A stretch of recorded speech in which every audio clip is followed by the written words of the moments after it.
be inappropriate for persons under the age of 18. Who the hell are they? Railroad workers. They've agreed to help us make our dream come true.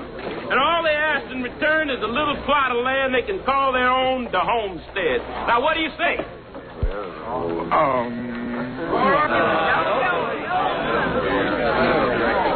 All right. We'll give some land to the niggers and the chinks. But we don't want the Irish.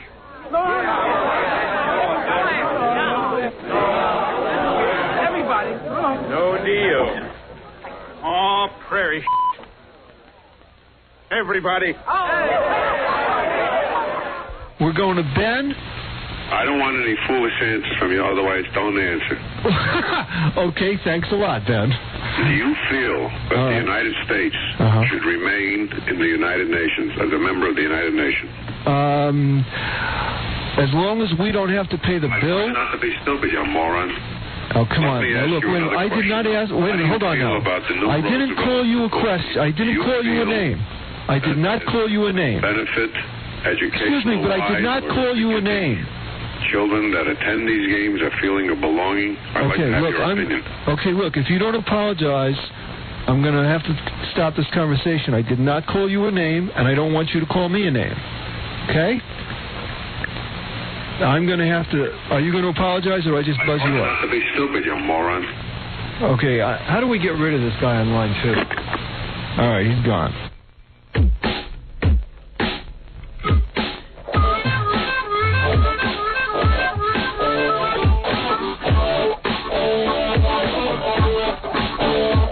I'm jamming with these guys, and I'm writing a song. If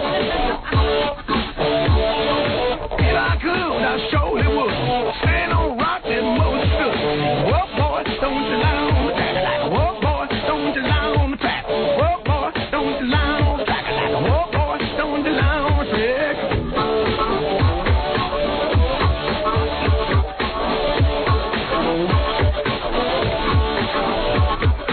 See my lady sitting in the shade, talking about the first time we got laid. Sing, whoa, boy, don't you lie on the track like a whoa, boy, don't you lie on the track. Whoa, boy, don't you lie on the track like a whoa, boy, don't you lie on the track.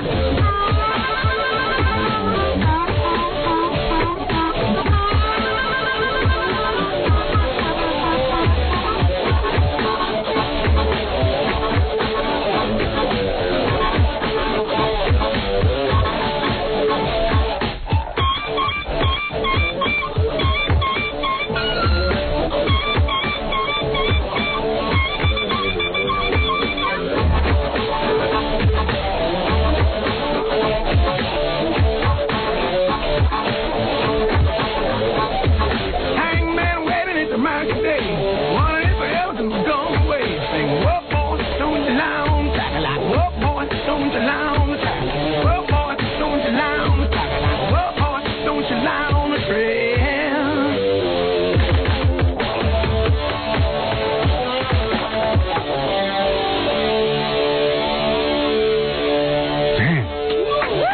Yeah. Wow.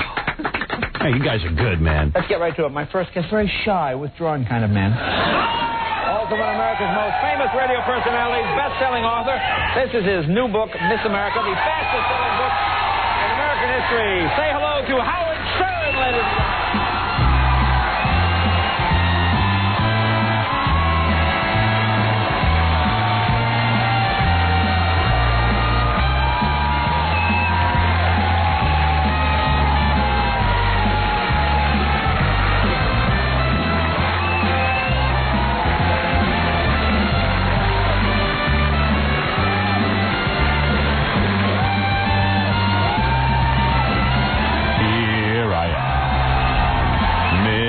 America. Here I am, your ideal, the king of it. Hey, everybody, good morning. Thank you, Jay Leno, and thank you. I just ran out of people to thank. Hey, I'm tired, man, I got to tell you. I was working I put my foot down on the movie set last night. They wanted to do a second scene. It was about 6:45, and I just said, no, I got another job I have to do tomorrow morning, and I owe it to those people to do a good job. Not that I really do, but, you know, I had to say that. It's how you feel, whether you do it or not. Right.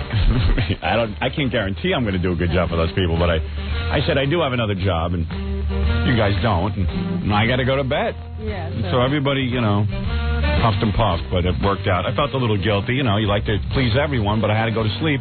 And then I got back to my home last night. I couldn't fall asleep, you know, so it was like 9:30, and I masturbated because I couldn't get to sleep. And oh dear, relapse. Yeah, I had a relapse. Just you know what my jinx is? I tell you I don't do it anymore. Right. I hadn't done it in weeks. Every time you say you're cured, yeah, you go back. And then yeah, and you know what? F everybody for saying I'm weak. And then like I woke up last night like 2:00 in the morning, and I couldn't get to sleep.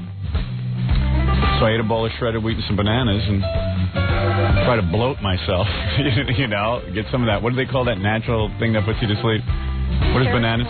I had some serotonin in those bananas. I poured some on. See, then I beat my wife. Then I skipped that last night. And then I just like laid there for a while and read a magazine and moaned. And then went to bed again, and the alarm went off, and now I'm here. And I got another long day. What is waking you up in the middle of the night? I think urination, actually. It's nothing heavy. It's just... No, but why can't you just go back to sleep? If you wake up to go to the bathroom, you have trouble going back to sleep? Yeah, my thoughts come into my head, and then they start eating away at me. The thoughts invade. The thoughts invade, and then I try to drown them out with my noise machine, but it doesn't work. You know, I get that loud noise machine. Right, but the thoughts are in your head, Howard. Yeah. Not out in the room. I know. I can't get that. If I could get a noise machine in my head to drown out the thoughts. I have thoughts. I have deep thoughts. Like maybe we should start a softball team. Stop it. Wow. This is what keeps you awake. That's what keeps me awake, man. I'm thinking heavy things. All right, look, I got to take a break, baby. And when we come back... You talked about your kids not knowing how to put themselves to sleep. You don't know either. Robin, it's the stern curse. We're going to take a break. I'll come back and tell you all about it right after these words. You're listening to The Howard Stern Show. Stay right there. On the Eagles. Call Howard on the Eagles toll-free line. 1-800-54-STERN.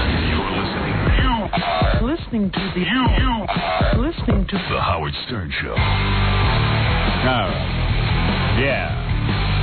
I'm back, partner. Where was I? Forget about it. It's August. You know what that means? Heat and bugs. Man, there's so many damn bugs outside. I was standing outside. We were shooting something in, I don't know. Where was I? Hackensack on Sunday. One of these giant black bugs is chasing me. Really? Yeah, all over the place. I guess, when they gussy me up, they put all that hairspray and everything. And the bugs are attracted to you. I don't know. They were all chasing me. Oh, man. You would have thought I had honey on my balls. The way they were running after me. Well, anyway, good morning, everybody. I hadn't seen any bugs. I saw the heat. Felt the heat. Yeah, a lot of heat. And I just go in my trailer, sit there. But how does the weather know that it's August? I don't know. Wasn't so hot until it turned August. The weather seems to know when I get 2 days off from the movie and I want to sit in the sun because it rains. Yeah, every goddamn week. I'd love to get a little light on this body. Just something to make me feel like I'm in the summertime. Yeah. Yeah. That might also be why I haven't been able to sleep so much because, I'm always in the trailer and stuff. Like if you get outside, the air kind of knocks you out. You get your body moving around. I don't know. Yeah, it's weird. I'm in a bum-out phase. I go in highs and lows with this movie. Right, you're manic depressive. Obviously. I'm going to get that all straightened out with the shrink. I'm going to get to the shrink as soon as this movie's over. I got 2 more weeks. I swear to you. I swear. Have you got an appointment? Yes. No, you don't. Well, okay, I don't. But I will get there. Why don't you make an appointment? It might make it more possible for it to happen. Because I hate guys who are successful who go to shrinks. That's like really, it's such a cliche. You know what I mean? It's like, well, what do you got to be upset here about? We go again. Are you going to let something like that stop you? Yeah, I'll let anything stop me. I'm too busy. I got important things to do. I know some people go through life with superficial things on their mind, and I'm jealous of them. Who are these people? I don't know. I talk to people. They play softball. Well, that's true. You know what I mean? Like they join softball teams. Yeah. Who does that? Oh, the worst are the people who don't even join a softball team, play it on computer. Yeah, that's even worse. Empty things, you know, just to keep busy. Just sitting in front of a screen pretending you're playing softball. Sitting there for 2-3 hours talking to people. God damn. What the hell's that all about? I contemplate these things. You know what I mean? You know what I contemplate? Yeah. The people who have jobs they don't have to think about when they leave them. Yeah, that's How do movie. you do that? Yeah, that's real good. That you just go there, you collect the paycheck, and it's gone when you leave. Yesterday, I was going through this whole thing. I was doing some scene, and I said, oh, man, do I suck. You go through that, too. It's like, man, I hate this. Then I have to go over to everyone and go, was that okay? And they go, it was really great. And I go, no, it wasn't. You don't buy it when people say. I don't buy it at all. It doesn't matter what they say. I know when something's good. You know. Yeah. That's why I always wonder, why do you ask? Yeah, that's because I'm a masochist.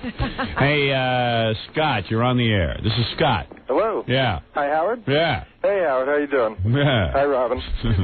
Howard, I don't know if you remember, I'm the guy who called in and gave you the information about Linda Ronstadt and her racist South African experience. Yes. I called in. I left a message. Linda Ronstadt is a big phony. That's right. She's a big fatso who sits there and picks and chooses. But all we know the truth about Linda Ronstadt. She played Sun City when black people, when black people were begging and saying, "Please don't play Sun City." Miss Liberal went over and played Sun City for the money and ran. a couple of shekels. So she could feed her fat face. Goddamn hypocrite. I had heard since then that creepy pig that she actually did apologize, but she has not returned the money. Yeah. Who cares if she apologized? I didn't hear it. She should go over to South Africa and apologize to those people. I don't even care if she apologized. Just send the money and send the interest and send the money that she stole from those people. Right. Anyway, the reason I called in and... Aren't we great? I was going to say, a lot of good fat chance of that happening. Yeah, sure. I hope you do something about her in your movie. Yes, we have a big, giant picture of her in the movie. No, we have a big luau, and she's the pig. Yeah, we turn her around on the spit. It's a pretty memorable moment in the movie. By the way, speaking of your movie, can I just tell you something real quick? Yeah. There's a guy named Kurt Levister who's an extra in your movie who happens to be a friend of mine. Yes. And he if you like Richard Simmons, you'll love him. I just thought you should seek him out. He's hilarious. He's. All right, please. What are you calling about? No one cares anyway, about that's not why I called in, but. The reason I called in, I was in my car last night, and about 5 minutes after 8 o'clock, I was flipping around the stations, and, of course, I listened to you in the morning. Yes, by the way, I hope you listen to our station. Are you talking about in New York you live? Yeah. I hope you listen to our station all the rest of the day. They're playing some good music. They are playing some good music. I like the music they're playing. Why are you laughing? You think I'm being sarcastic? I don't. Well, I don't. I've been treated so badly as a listener, except for you, by K-Rock in the past, that it's hard to listen to it now. Really? But we've changed. Come back. Yeah. I still can't believe the whole Grease Man thing. All right. What do you want to talk about? What I want to talk about is I heard they have one of these kids. I think it sounds like they got some teenagers to be DJs now. Well, no, they got young-sounding guys. They're not necessarily teenagers. But there is one teenager. Isn't there like a 17-year-old? Yeah, we do have like a 17-year-old working on the station. I heard he's difficult. Not on our station. I heard he had a reputation. I don't know. We got to get him on the air. Yeah, that kid. There's someone who's, unfortunately, I don't get to listen to you in the morning that much. I watch the E! Show. Yes. These days. But anyway, so I don't know if this is an accepted thing at the station, but I'm listening to the song. Before they played a Ramones song, this kid who sounds like a 15-year-old kid or something, he says something about, that Joey Ramone looks like you, which, 8,000 people have said. Yeah, right. And he said that he really feels bad for Joey. And it wasn't even just that he said that, but there was a certain condescending attitude. One of our jocks said that? Yes. About me? Yes. What is his name? What time was that? It was at 7 minutes after 8. I actually checked my clock. Because I'll just have his ass fired. It was about 6 minutes. Screw it. I don't have to put up with that crap. Which one is it? I bet you it's that asswipe who keeps denying that he says stuff about me. If you can get a tape, it was... I'll tell you one thing. Yeah. If he's not fired by the end of the week, I'm leaving. Well, how's that? I'm not taking Howard, any... What did he say? He said after they played I Want to Be Sedated, and you might maybe have, I don't know if you keep tapes, if the station keeps tapes of this stuff, but after he played I Want to Be Sedated, he said that something about you and Joey Ramone sharing a homely gene, that you were born with the homely gene. And yeah, well, this is a guy who wants to be fired. I'll tell you why. Because I get attacked by enough people. I don't need guys on my own station who I've been gracious to. Who I know who it is. Mm-hmm. I know which disc jockey it is. I've been gracious in letting this guy work here because he said several things about me on other radio stations before he worked here, but I've been gracious and too nice a guy. And scumbag Howie's back in town. It's time for cleanup. I'm almost done with this movie. So while I'm busy preoccupied, people try to get in on my fiefdom. You know what I'm saying? They are here as my guests behind this microphone. I share this microphone with these scumbags. And let me tell you, when we move radio stations, I have demanded my own studio because I don't want to breathe the same air as these skunks. These people who aren't even fit to be in the same goddamn business as me. Do you understand that? Well, Howard, is a long time. Let me tell you something. Tom, you better listen up, pal. You hire people who are loyal to me in this radio station. You understand that? I don't need any dickwad nobody who spins records like a monkey for a living, sitting and commenting on my appearance. You got that, Tom? You know who this person is. Fire him. On the air at that time what? Of the day. What is that person's name? Who knows? They don't use their real names on this station because everyone's too embarrassed to because they're disc jockeys. What is that, the whipping boy? Which one is that? Is it a whipping boy? Howard, I don't understand why Let me tell you something. I'm not looking for an on-air rivalry at the station. Rivalry? Rivalry with a 15-year-old kid? Yeah. Listen to me. I'm not looking for people. If you're so scary talented, figure out something to say that doesn't involve me. I'm not going to sit here and get into this crap. The idea that you could have a rivalry with some 15-year-old pipsqueak is ridiculous. Yeah, but that's what they all try to bait me. And I know the other stations try to bait me and get me riled up. But I got news for you. I'm not going to put up for it on my own radio station. You understand? I don't need the aggravation. See, Howard, I don't have to put up with it. Howard, you might be... I'm not going to sit here and entertain goddamn New York by sitting and talking about some putz who doesn't have a third of the talent in his bone, and I got more talent in my pinky than he's got up his ass. Howard, you might be right about the music at K-Rock being better now, but the thing is, with these DJs they have, you understand the history of radio. Let me tell you something. Let me just tell you one thing. They had the DJs like Dan Ingram and Ron Lundy. These guys were fake, but they were fake in a real way. Listen to me. Listen to me. These listen kids to me. were fake in a phony way. Listen to me. Yeah. As sick as I am of whipping boy, I'm sick of you. You make no sense. They were fake in a real way. Dan Ingram was fake in a real way. If I have to sit and figure out what you're talking about, I'm in big trouble. Well, it's very simple. Listen to me. It's real simple. I expect loyalty from the skunks who sit and spin the records after I leave the air, because I got news for you. If it wasn't for me, they wouldn't have their jobs. Now, how do I figure that? I'm the only one on the station that gets ratings. With all their talk, with everything they're doing, with the records they're spinning and the stupid names they give themselves, I'm the one that sits here and pays the bills. Everything that is generated money-wise on this radio station comes from me. Here's the kicker.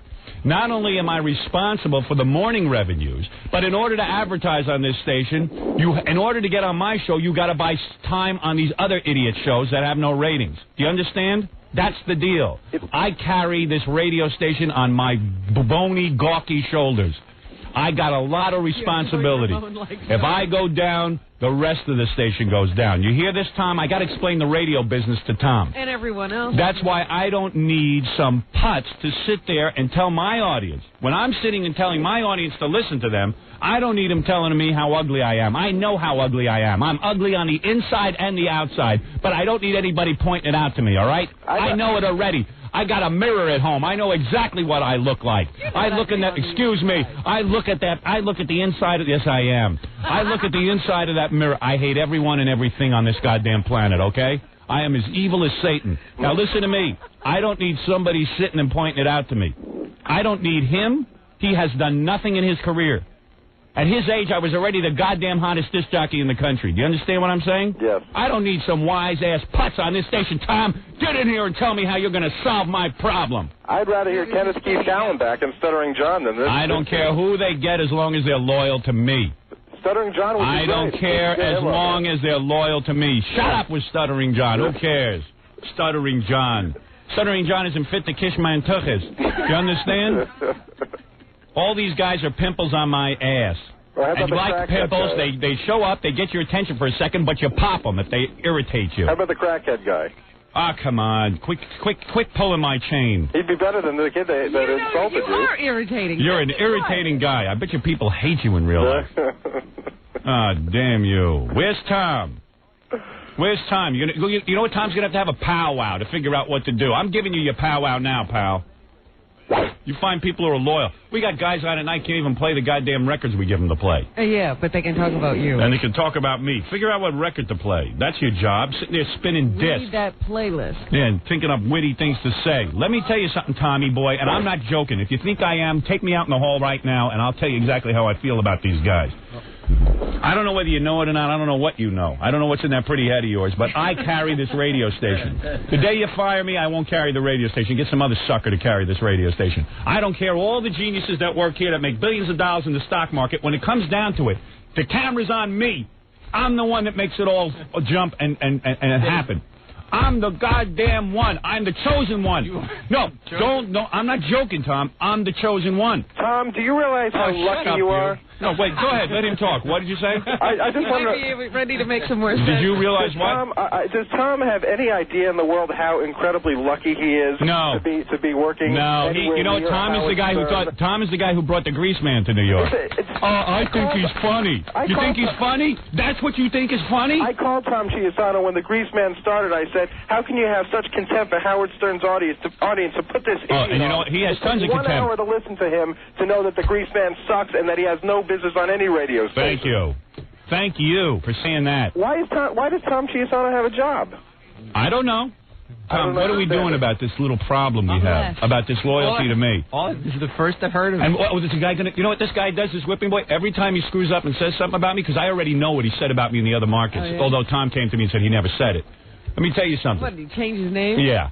But I said, okay, what do I care? The guy's going to be loyal? Okay, we'll put him on the air. I'm not going to ruin some guy's career. But let's ruin a few guys' careers. Why don't we? Why don't we kick a few people in their ass? Why don't we throw some people out of the goddamn radio station when they're not loyal to me? Tom, who are you loyal to? Are you loyal to Howard? No, he's loyal to the Grease Man. That's who he's loyal to. You should have seen him. He was running around here like the Grease Man's girlfriend. Oh, God, he's so funny. Now, you're funny too, Howard, but he's so funny. I said, Tom, why don't you go get a lobotomy? He couldn't have actually said that. Oh, you should have seen him. He was gushing like a schoolgirl. Ask Robin. He probably was the Grease Man's girlfriend. It was embarrassing. And I said, you know what? He's no good. He goes, oh, you just feel that way because he's a competitor of yours. I go, no, Tom, don't you dare be condescending to me. Come here and say, I was in Washington and I heard the Grease Man. He is so funny. And Tom was the only one who thought he was funny. Grease Man couldn't even get a rating point. Listen, this ain't about Grease Man. Yeah, I know. You weren't the only one. You need a colonic in the head. Yeah. So listen to me. You need a high colonic. You know. Very high. Listen to me. No, I'm being serious, Tom. Okay. It's no joke to me. I'm telling you, man, I've had it with this guy. And here's the deal. Will you shut up? I'm carrying this guy, and he doesn't know it. He doesn't understand that this station couldn't even have this format if I wasn't pulling the numbers I was in the morning. Nobody's running around doing big articles on the whipping boy. Yeah, why don't they extrapolate? I get 3,000 articles a day. Why don't you extrapolate my ratings and take them away from the station and then see what the rating is? It's about a 0.4. So listen to me. Listen to me. Better than that, but there's no argument about it. Okay, I don't need disloyalty. If this guy wants to point out how ugly I am, and this is what this guy does. Listen to this. He calls up he goes to Tom, and he says, could you tell Howard I would like to meet with him personally and apologize? I go, no, I'm not meeting with anybody to apologize. Don't apologize to me. When I am the greatest goddamn thing that ever hit radio, that I took the whole medium and elevated it, you come to me, you kiss my feet. Come to me and kiss my feet and watch them like the goddamn Pope does to these cardinals. He should quit and let you decide if he comes back.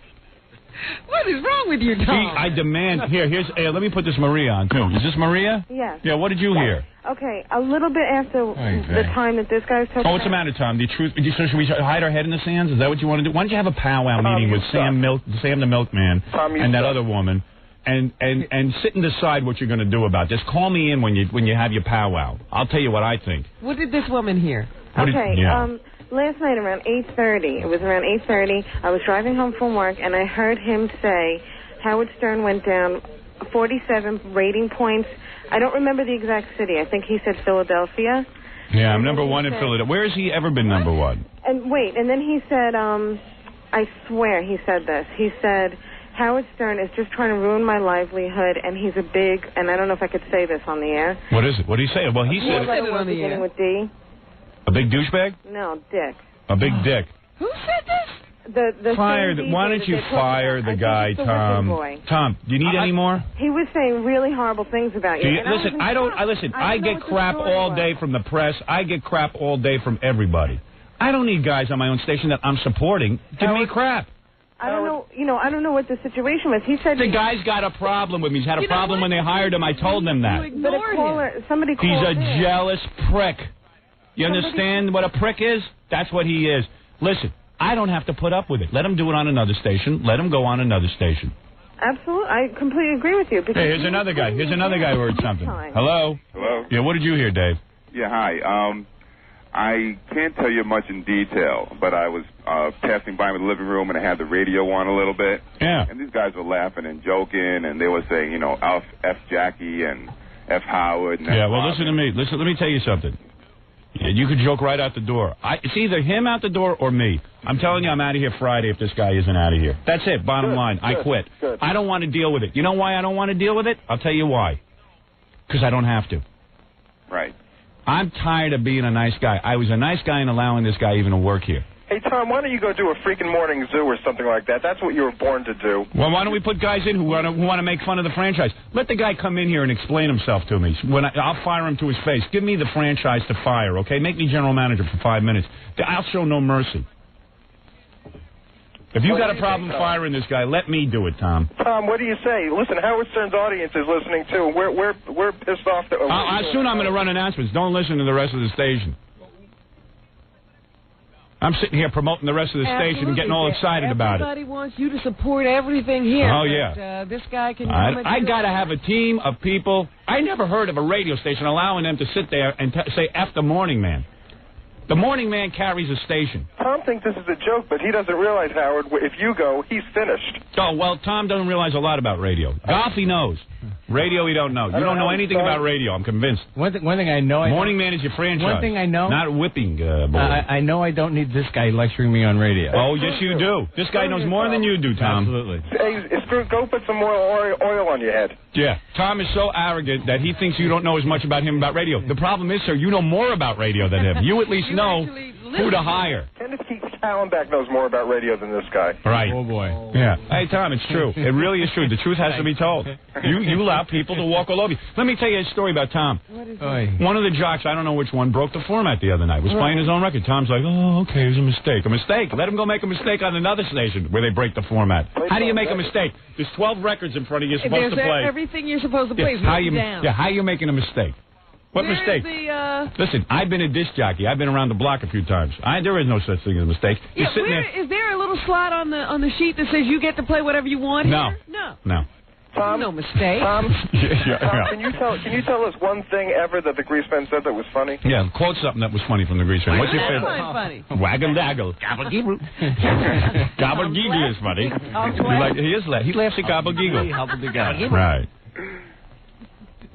I just couldn't believe it. You know, Tom, why don't we let all the other jocks pile in here and take their schnapps and wipe it on my face so they could totally disrespect me? All right? Because you know what's the most embarrassing part of this is that the reason that they're allowed to get on the radio and say things off instead of reading it off an Abrams card is because of what I've done in this industry. I've loosened up the whole industry. Suddenly personality is king. I'm a goddamn movie star almost. I don't need this. I don't need it. I'm working 24 hours a day to make sure I do the best radio show for you. Hey, Tom, what are you going to do next? Bring Soupy Sales in? Yeah. Oh, Tom approached me on that the other day. He's thinking of the Soupy Sale. It's time to bring Soupy back. Yeah, Tom thinks that's a dumber idea. Like he thinks, Soupy Sales, what a dumb idea. Greaseman was the same thing. Exactly. White Fang, Black Tooth. Greaseman was worse than Soupy. They call that Tom's Folly. Soupy Sales at least was fun to listen to when he had a nervous breakdown. We should get Cousin Brucey Traffic, as long as we're at it. Yee. Hey. Tom, is any That's of this actually not bad. What? Tom, is any of this sinking in that oil-soaked head of yours? Tom, is any of this sinking in this... Well, talk to this idiot. Is there anything sinking into that oil-soaked head of yours? I tell you, man, I got a situation. I got to get out of. I just wonder what kind of... I bet you Tom never even said anything to these guys about what they can and cannot do. No. Well, what it Tom is probably telling let us me to tell you say what's going on, too. So if I put an intern on the air in the morning, they all haul the intern on at night. You know, they're all... Tom's out there with a pencil and a piece of paper. Tom will siphon off anything off the show. He'll put. Why don't you just make everybody here a disc jockey? Listen to me. I got a franchise here in the morning. People like my show. I know that I'm under attack by every radio station, and the reason why they're all jealous. All the other stations are jealous of my ratings, my success, the loyalty my fans have to me. But when you work at a radio station and you are the franchise, you expect loyalty from within the ranks. I've never met in here. Yeah. I never met this whipping guy. All I know is every time he says something about me on the air, he's in here. I want to apologize to Howard. I want to come in and apologize. I'll do it on the air. I'm not interested in Nobody that. wants to have a personal conversation with you. I'm interested in honesty. All of these guys worship me. They sit there and suckle my toes off the air, want to meet with me, want to be with me, want to be in my light and my presence. It's like I got 27 girlfriends. Well, you always wanted to be in that position. But getting on the air and talking about my appearance, and talking about me and my physical appearance, and F. Howard and F. Jackie. I'll say F. Jackie till the moon stops shining. But only I'll say it. This guy isn't fit to kiss Jackie's ass. Howard. Jackie's one of the funniest guys I know. I've never heard a funny thing out of this guy's mouth. Jackie, by the way, you clobbered Dice Clay last night. I saw the thing on... Oh, please, be quiet. But let me just say... I'm Jesus and Tom Hires Judas. Howard, let me just say one other thing. And guys who are not even fit, I mean, even to be in the same room with me, Tom, get this plague away from me now. Howard, you understand what a plague is? Howard, you haven't figured out what's going on. You're going to tell me what you're going to do about it? What's the game plan here? Well, I want to find out more. You're going to do more some about research? I mean, I want to talk to the guy, and if he said what he said, well, if he said what he said, what should we do about it? What should we do? Should we keep him on the station, give him another chance? Strike one. Yeah, strike one. Howard, Tom is encouraging them to say this so that he can sprinkle your name around the station. Yeah, well, this is a great way to do it. These kids, no stupid kids. I'd like to see. You know what's amazing to me? None of these guys have gotten. None of these guys have gotten ratings yet. Did you know that? None of them have performed. Now, if the idea is to attack me and somehow get ratings because by sucking me into some sort of rivalry will get their name out there, I'm not playing that game. I'll be here till Friday. If the guy's still here, I'll be gone, and then he can be the morning man, and we'll see how he does. I don't care about no goddamn contract. I'm not working with a guy who doesn't sit there and play by my rules. I'm the coach. Chiasano, I want you to answer one question. Are you working for NEW? Do you work for NEW? That's a good question. How do we know you're not a double agent? He's working for NEW. Right. First he tried to ruin our ratings with the Grease Man. We finally got rid of him. Now we got a new guy. Advertising us all along. Absolutely. Yeah. I don't know why I got to put up with this. I don't know why either. That's why I want. Yeah, I don't know why. I don't know why I have to have my audience tell me I'm being insulted by my own radio station. Apparently it went on for quite some time. Wasn't just an aside. This woman, where's that woman? Hello, ma'am? Maria? Are you still? She's gone. Must have hung up. Tom, I think you're getting payola from the other I think you annoyed her away is what happened. Tom, you're getting payola from the other stations. Why don't you admit it? Okay, I'm willing to admit it right here. Well, then you should be fired. Really, you should be fired. Why does the station keep him on? Tell me something, sir. You're on the phone, and you're smarter than my general manager, so I'm going to address this question to you, okay? And I hope you'll answer it. Yes. Which is more of an obstacle? Jocks who insult me or equipment that doesn't work? You tell me how it is possible that I am the #1 rated disc jockey in the world when I have equipment that doesn't work and I have an army of no talents sitting and attacking me on the air. Your biggest obstacle, Howard, is Tom Chiasano. Thank you. He is your big... Thank you for answering that. He's at the root of all of it. He's the obstacle to the audience, to My you. life is an obstacle course. My professional and personal life is an obstacle course, but I can figure out my professional life. That's simple. Tom Chiasano, I could tell you in 3 seconds other people to hire that would be better, but why not just fire these DJs? Why not just play music? Right. What's the point? Tom is a 40-foot wall that I have to learn to climb. Tom is my obstacle course. You don't know how long the headphones haven't worked. I'll hire the real fake Ron Lundy. All right. Thank you, Tom. Tom, you can leave now so we can talk about you behind your back. Because this is in front of you, we're being polite. All right. Thank you. Thanks for a great game plan. Keep laughing it up. Okay. X on head. Right. He does pump a lot of oil into that head. What are you using on your head? No, really, what is that? What is that on your head? That's some kind of a gel. What is it, a gel? Yeah. Well, he's got some gel. He's slicked back. He thinks he's Don Johnson now. All right. Go ahead, Tom. Go look in the mirror. The DJ satisfy themselves on top of his head. Right. You know, when this guy's getting at Tom. He is funny. Yeah, he is. Not at all. Yes, he is funny. This guy should be the nighttime guy. Thank you, Jackie. It's enjoyable. Enjoyable. All right, Tom. Thanks. Okay, Thanks for your help on nothing. Good job. Right. Don't we need spots? No, you don't. Giussano, it's such a stupid Guido. He's dumber than Steve Grillo. Someone tell me why this Howard, I will. Howard show by destroying the foundations upon which the show was built. I suspect it's Catholic guilt that Giussano. Thank you. Right. All right, I gotta go. All right, thanks a lot, Howard. All right, thank you. Bye-bye. Bye-bye. Howard. Bye. Take care. Take care. Thank you. Thank you for my fans who report to me. Yeah, thank goodness for them. While I'm sleeping, I'm being attacked on my own radio station. That's good. Friendly fire, they call that. Tom doesn't know what's going on. No, Tom is busy. What do you do at night, by the way? Do you ever listen to the station? Do you sleep? Right. I see. All right. Well, you got to get a lot of sleep. You got to look beautiful in the Well, yeah, morning. he's going to do a lot of hard work today. Yeah. He's got a lot on his mind. All right. Even my son is nicknamed Robin Pylon. Pylon, because she always piles on. Well, I'm glad she does. Every opportunity I see. You know, I'm the Olympics. You know how great the Olympics are and they bring in big ratings? I happen to be the Olympics on this radio That's right. station. You are. And you know Every day. And you know who It's Tom never is? sometime event. Tom is that fat guy, Jewel, who blows up the Olympics. Yes. Or who evidently they can't tell if he blew up the Olympics. He's some Allegedly. guy who blew up the Olympics. Right. Whatever they're alleging there. Thank you, Mr. Jewel. Thank you. But you see, you're better than the Olympics. The Olympics comes around once every 4 years. Right. You have to wait for those kind of ratings. No, I'm changing. From every day. I'm only showing up once every 4 years, like a comet. All right, thank you, Tom. Thank you. Right. Thank you. Go. Maybe the Greaseman's on WEVD. Go listen to him. Thank you. All right. Let's hope they bring him back to New York so you have something to listen to. Thank you. All right. Thank you. We're Has there been a great outcry since he left? Oh, you should see. People are protesting the You streets. cry is Oh, yeah. People are weeping in the streets. It was me coloring and me crying. You know, Tom's a lot like the Olympics because Tom does something every 4 years that works out right. One thing. There you go. Thank you. All right. Thanks, Tom. Bye-bye. All right, there goes Tom. He's taking off his headphones. You know I don't want to leave until you... Nah, just leave. I'm done with you. I said everything I got to say to your face. I'm not going to say it behind your back. Go ahead. Go ahead and leave. Yeah. All right. You got a gold medal in bad clothing. Look at that tie. Very good. This is a nice tie. Yeah. All right, goodbye. Please. Your dress is good. It's a big joke around here. Now Tom will come to me. I know exactly how this is going to play out. I called the whipping boy, and he wants to come in and apologize to you. No. Don't embarrass me with that. You let guys get away with that kind of crap, man, and then you might as well just bend over and take it. That's it. I say Outensy. That's my vote, and that's my final vote. And my vote counts the most, as far as I'm concerned. I'm offended.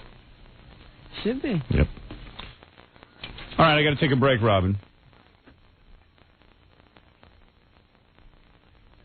Right? Yeah, I think so. Yeah. I'm pretty worn out from my tirade for 40 minutes. And we'll take a break and I'll do another tirade. I'll get myself all good and worked up again. Again. Right after this. We'll return to the Howard Stern Show after... Howard Stern all morning. Play with yourself the rest of the day.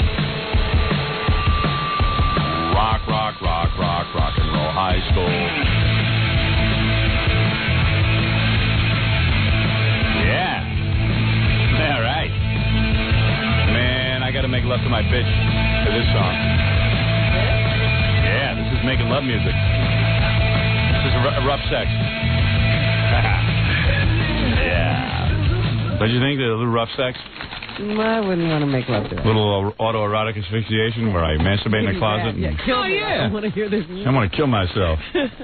Man, I get into vegetables when I want to have some rough sex. I use a cuke, a couple of real... On yourself? Myself and my wife.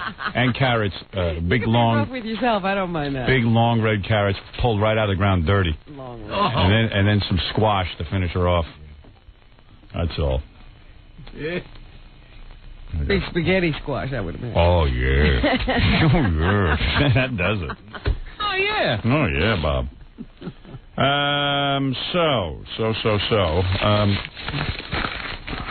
I got so much to get to today, I don't even know where to begin. I don't even know where to begin. Kurt Baldheim Jr. will be giving away prizes. Caller of the week we have. We have that guy who tortures Gary on the phone is going to be stopping by. Oh, good. Yeah, we're going to get to hear what he was up to. This is a funny guy because it's not like he's doing it on the radio. He's calling Gary in the office. I got to interview OJ. Should I interview OJ? Yes, that's what we didn't get to do yesterday. Yeah. You want to do that here? What? Yeah, you want to do that here? Can I do that here or you want to wait? Give me 5 minutes. Oh, 5 minutes. 5 minutes. You got to go get OJ from the other room. Yeah. And hide it. I hear you. Yeah. All right, I'll just finish off these phone calls, then I'll do, what's his name? OJ. I see OJ. Hey, you're on the air. Hello, Power. Hey, this is Israel. Israel, are you Jewish? No. I always find that interesting. Like, Who names their child Israel? a lot of Puerto Ricans, Spanish people name their kids Israel. Yeah. Are you Puerto Rican? Nah, Mexican. Mexicano. ¿Cómo está usted? All right. Muy bien. Bien, bien, ¿y tú? Ah, muy bien. Todo, Howard. Mis labios de pesca en la You don't know cocina. any other term but muy bien. No, I'm rapping to the guy. Mis labios de pesca en la cocina. What? Say what? That's the end. Maricón. Tago Subrin. All right, Israel. I don't know what. Did you ever ask your mama why she named you Israel? No. But wouldn't you be curious? Don't you wonder? Nah. Well, then it came out in the Bible. It's from the Bible. Lower your radio, man. Hold on. I like this accent. That's cool, man.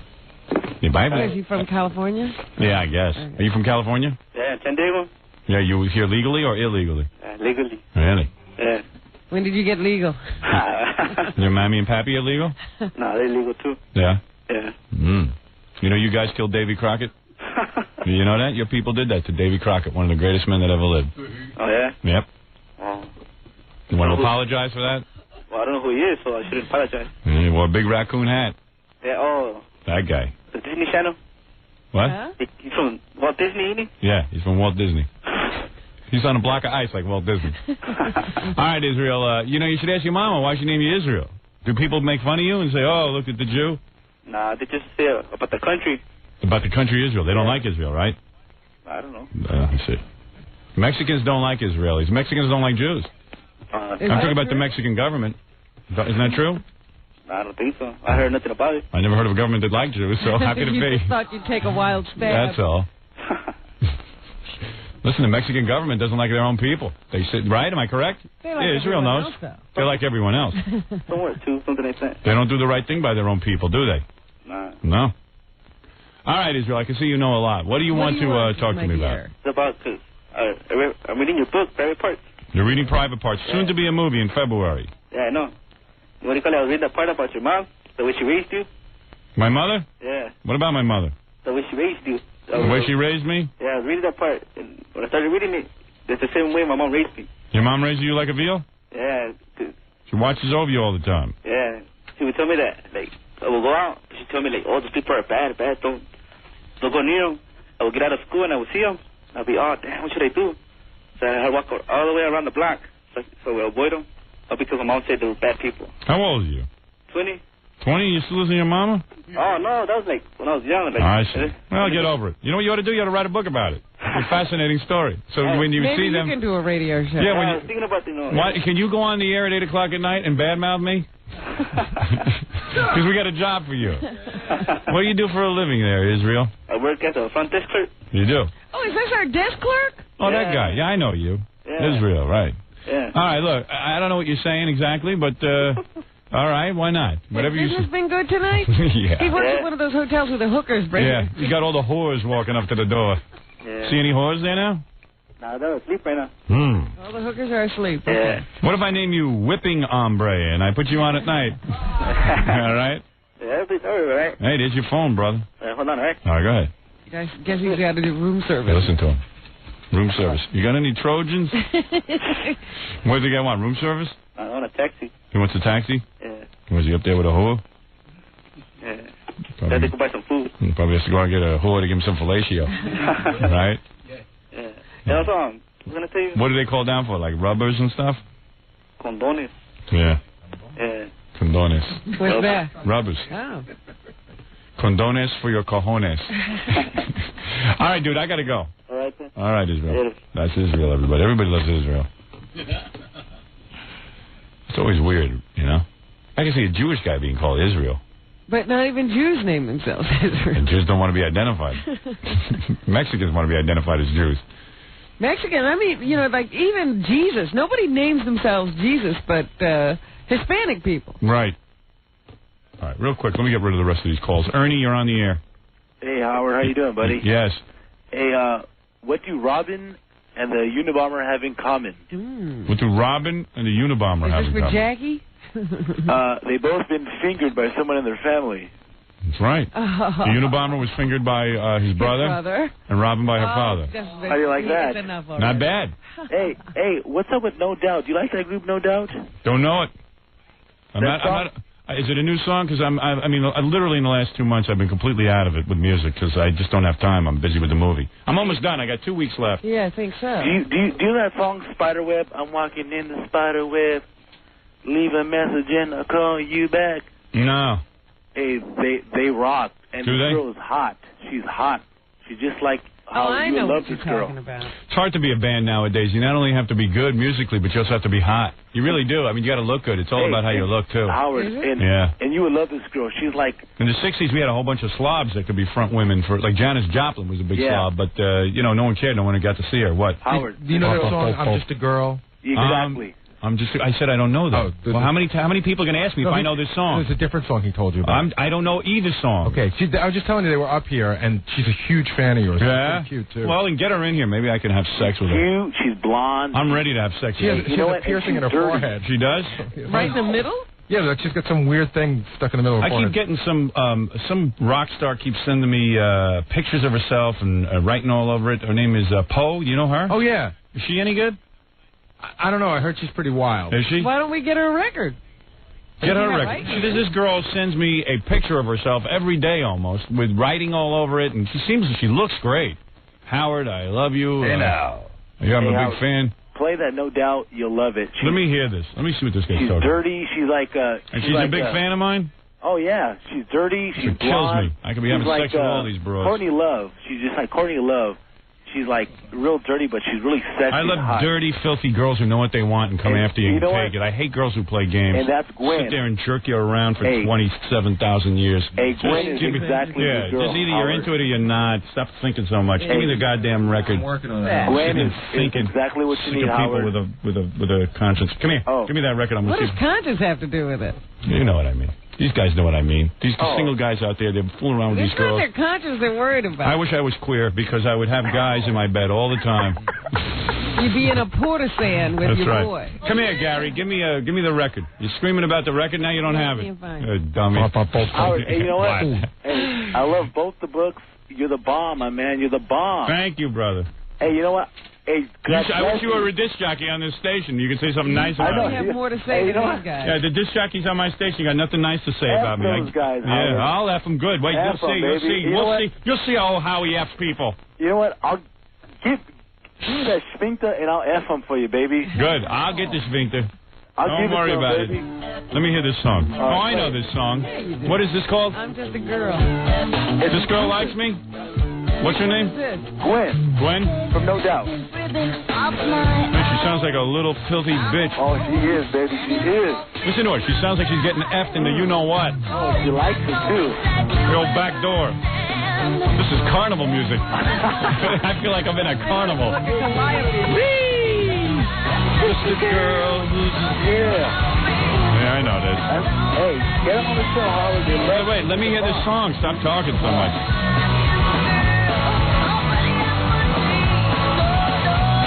I gotta see if I can get worked up over her. Real, baby. Real. That part's cool.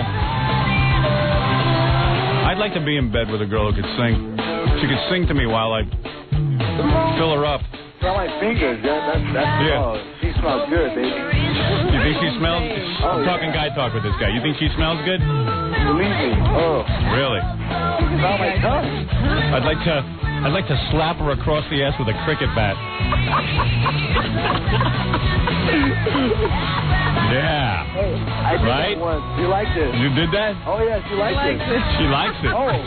Yeah. She loved it. So she fell into the mosh pit. You know what? And had my soccer cleats, and I smashed my foot against his face. Oh, that's nice. Neither one of you did women. A lot of angry guys this morning, man. You must have had the same night I had. Yeah, oh, man. I broke up with my girlfriend yesterday. You broke up with her? Yeah. Good. There's plenty of fish in the sea, brother. Believe me. Oh. For a great guy like you? Hey, I'm a fisherman. What do you want me to do? Of course. I love it, baby. That's right, man. I'm a fisherman, too. Hey, Robin. Yes? You need me. You're right. Let me break that streak. I love the back door. I'd love to shave Robin's head. I'll taste the back door if you want. Whatever you need. Hey, dude, you're going a little too far. Hey, even I don't do that. Does he have a rap on him? Yeah, you got some rap. You're an animal. He needs me to go. Oh, man. I'll go as far as you need me, Robin. I'd like to take one of those things that you plane wood with and just scrape her eyebrows off. That's what I'm saying, Howard. Yeah. What's this girl's name again? Gwen. Gwen. Yeah. She's all right. Baby. Let me see if she got another. What's her other song? No that's Doubt. good? Spiderweb. Oh, Spiderweb. What track is that? It's first track. That's the one I just played. No, that's the third track. We're getting the album, but that's Poe. That's like. Let me hear what Poe is. Because this one, Poe seems ready to be poked. Oh, I believe me. That's John's nickname. Poe is John's nickname for private parts. Really? It has been for years. Yeah, well, who cares? Well, you know what? He ain't getting no Poe for a while. He just had a baby, right? Right. He ain't getting nothing. Nothing. Let me hear what this Poe is about. I swear to you, I must get a picture from her every day. Uh-oh. I smell trouble.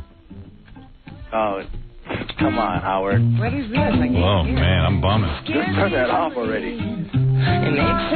She ain't rocking, man. Hey, Gwen is 10 times better than that. Yeah, but Gwen ain't sending me no picture. Let's listen You to know what? Poe now. She's playing hard to get. Just like the exorcist, and I find it ever so hard to. I'd yank out clumps of her hair while pummeling her love canal. You know what I'd like to do to her? I'd like to dig into her with a corkscrew and pull her brain out. I beat you to it.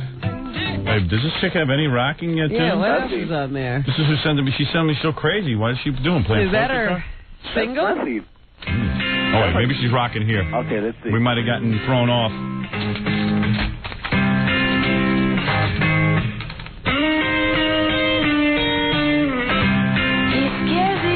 This sounds like the same song. I think it's just a single. Oh, it's a single? That's God. You know what this is? This is vagina music. Hey, This Howard. would be for girls. Hey, Howard. I would love to have a... You know what I'd do to this girl? I'd pack her nose full of pot and use her head for a pipe. Waving his pistol in my face. Doesn't she rock, man? Why is this girl sending me pictures if she... Yeah, there's only 2 songs on here. Hey, Howard, I would love to have a penis off against you. I think mine is smaller than yours. Yeah, it don't matter. There's other things you can do to a woman. Believe me. Hey, I heard you yesterday what you did to your wife. That's what I always do to my That's right. 68 plus 1? Sure. They love it. Yeah, baby. These broads go wild for it. Oh, believe me, they do. They love it. They love you a Why'd long your time. girlfriend leave? They sit there, they moan like dogs. She couldn't take it anymore. What is it? Take it. It was too good. It was too good. Hey, Okay. Robin, you do the same thing if I had you, baby. This is Angry Johnny. Or else you can try choking the cherry. This is Poe? This is Poe doing Angry This is Johnny. the girl who sends me the pictures. Oh, what is the Angry Johnny? This ain't angry. That's pussy. This is the one that's circled on the CD. This must be the good one. You gotta rock me, honey. Yeah. Come on, baby. I'm sorry about that. This is Tori Amos' sister? wait, go to number 6. That's her adopted sister. 2? 3. Try 3. That's choking the cherry. Maybe there's something good going on. Yeah, but at least it's got a angry name. You gotta get angry if you want to get me into this act. You gotta... That's so good. A little work. What is this? What is this song I got? That said, No Doubt. I think it's a spider or something. Is this what this guy's screaming about? Yeah, spider. Does this rock? Oh, it rocks, baby. And you know for sure this girl likes me? Oh, I do. I met her. You did? And she's really good looking? Yeah, they came by the office. They were What was looking she for saying exactly? That they've been fans of yours for a long time, and they came by at like 3 in the That's as afternoon. good as having her in bed. Once they're fans, you can get them to spread their legs pretty quick. They took a picture with me. Let's put it that way. All right, They were looking for you. That's as good as I could just get her over there and.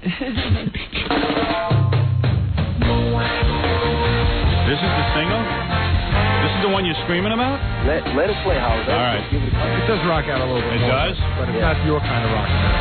What is this? It sounds like Tejano music. All right, now it's rocking a little. Like a little bit of a Cars thing happening. She sounds like a filthy girl. Oh, she's very filthy. It's like Robin over the sink. Very filthy. I'd cut off her chest and stuff it in her mouth and suffocate her.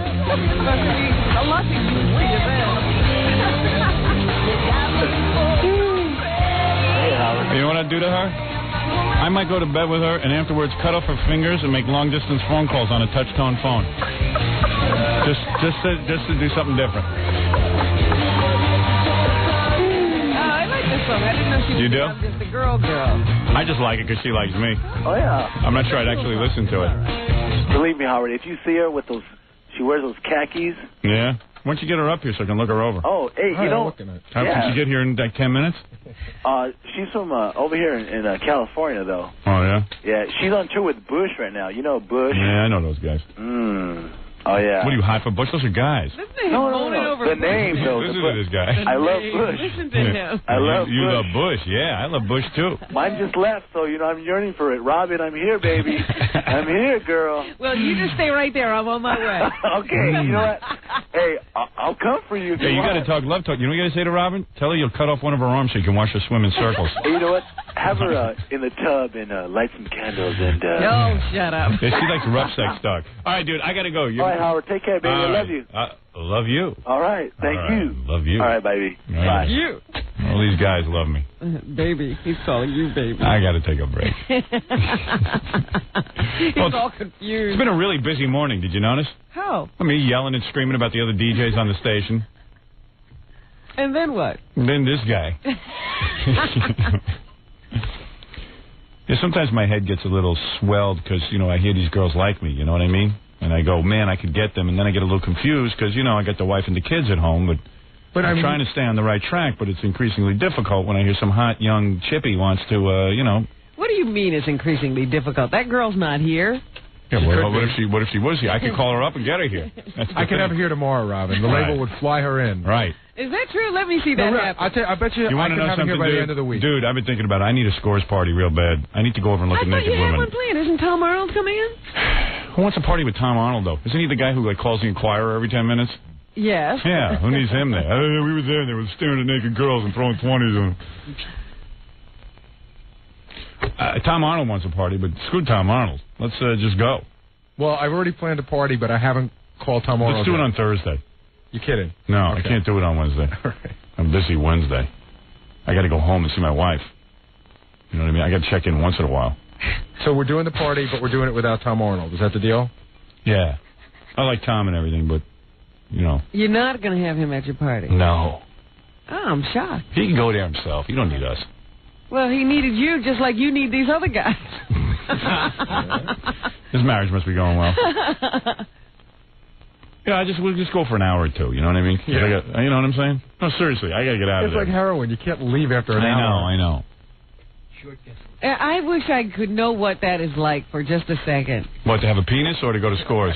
To have a penis and need to go to school. Yeah, I just need to look at naked women and fantasize. I don't understand. What does that do for you? I don't know. I just got to get there. That's all I know. It's like going to Mecca for me.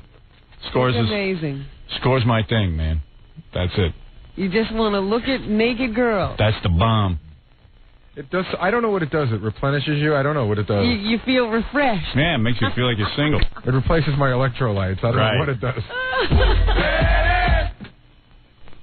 That must be a wonderful thing if you can just look at naked women and get that. Can we keep the guest list small? That's Howard. Really, It's that's up your to you. call. I can't do that. I'll tell you what. I'm throwing this party. I'm going to make the guest list. You don't even have to know about it. Thank you. How many people would you like to see on the guest list? You will see no more than there will be around 12 to 15 tops. Okay. 12 to 15. Good. And don't tell me who's coming. I'm not. I don't want to discuss it. We'll not discuss it on the air? Yeah. Don't want to know. You decide. I have nothing to do with it. It's out of my hands. And you promise when you get there, you're not going to go, Gary, why didn't you do this or why didn't you do that? Well, who are you going to have? I know what to do. I mean, I know there's one or two people that you have to have there. I know Right. who those people Catalysts, are. they're called. Well, no. Aside from Cattles, there's people that you need to have there because you work with them a lot and they help you out with things. I know about that. Yeah. But other than that, we'll just keep it to the immediate family. Good. Thank you.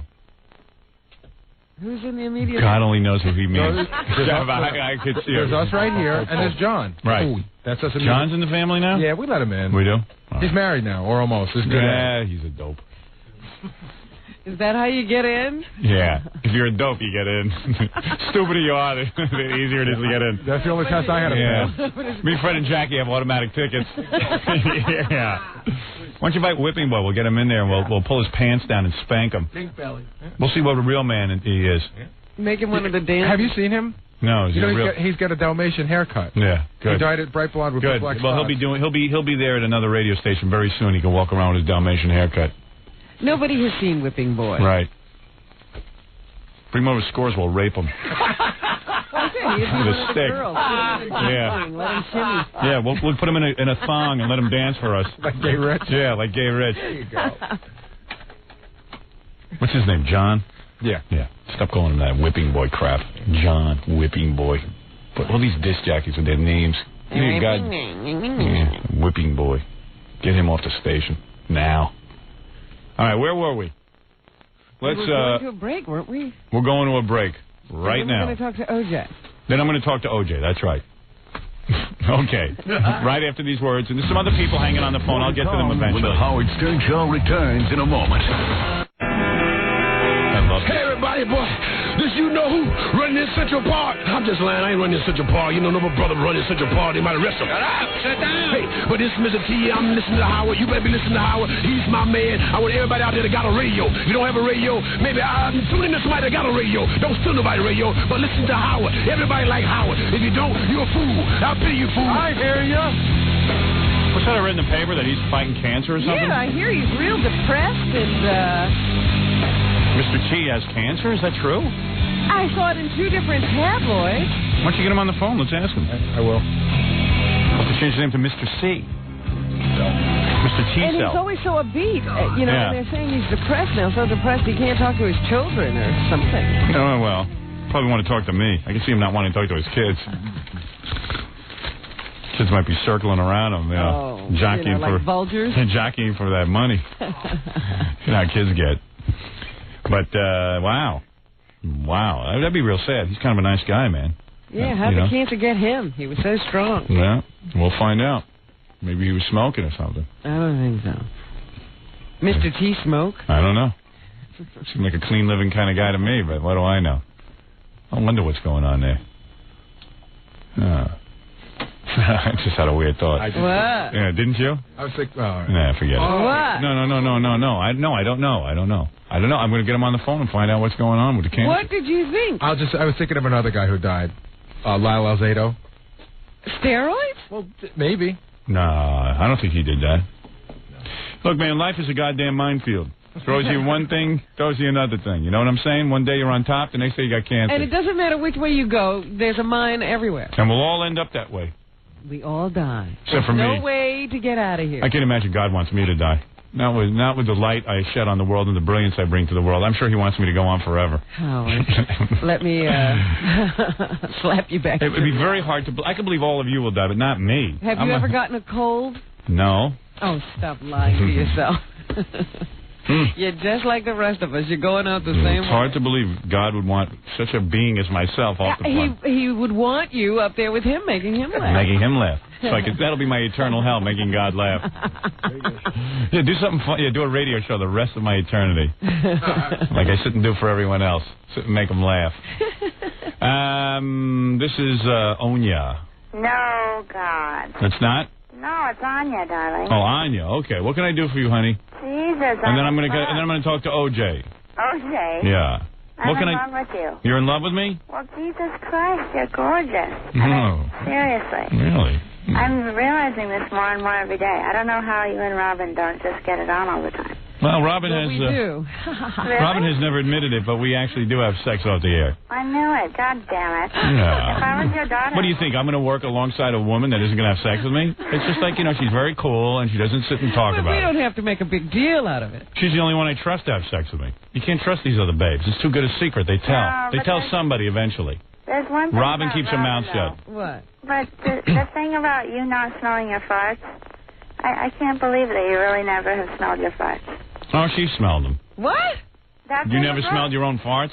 I read Of that. course, they're in the room. We were talking about cupping your hand there. Oh, of course you've You've done never that. done that. No. You have. I have not. She best. Maybe they're strong enough you don't have to. You don't have to cup them. That could be it. That's it.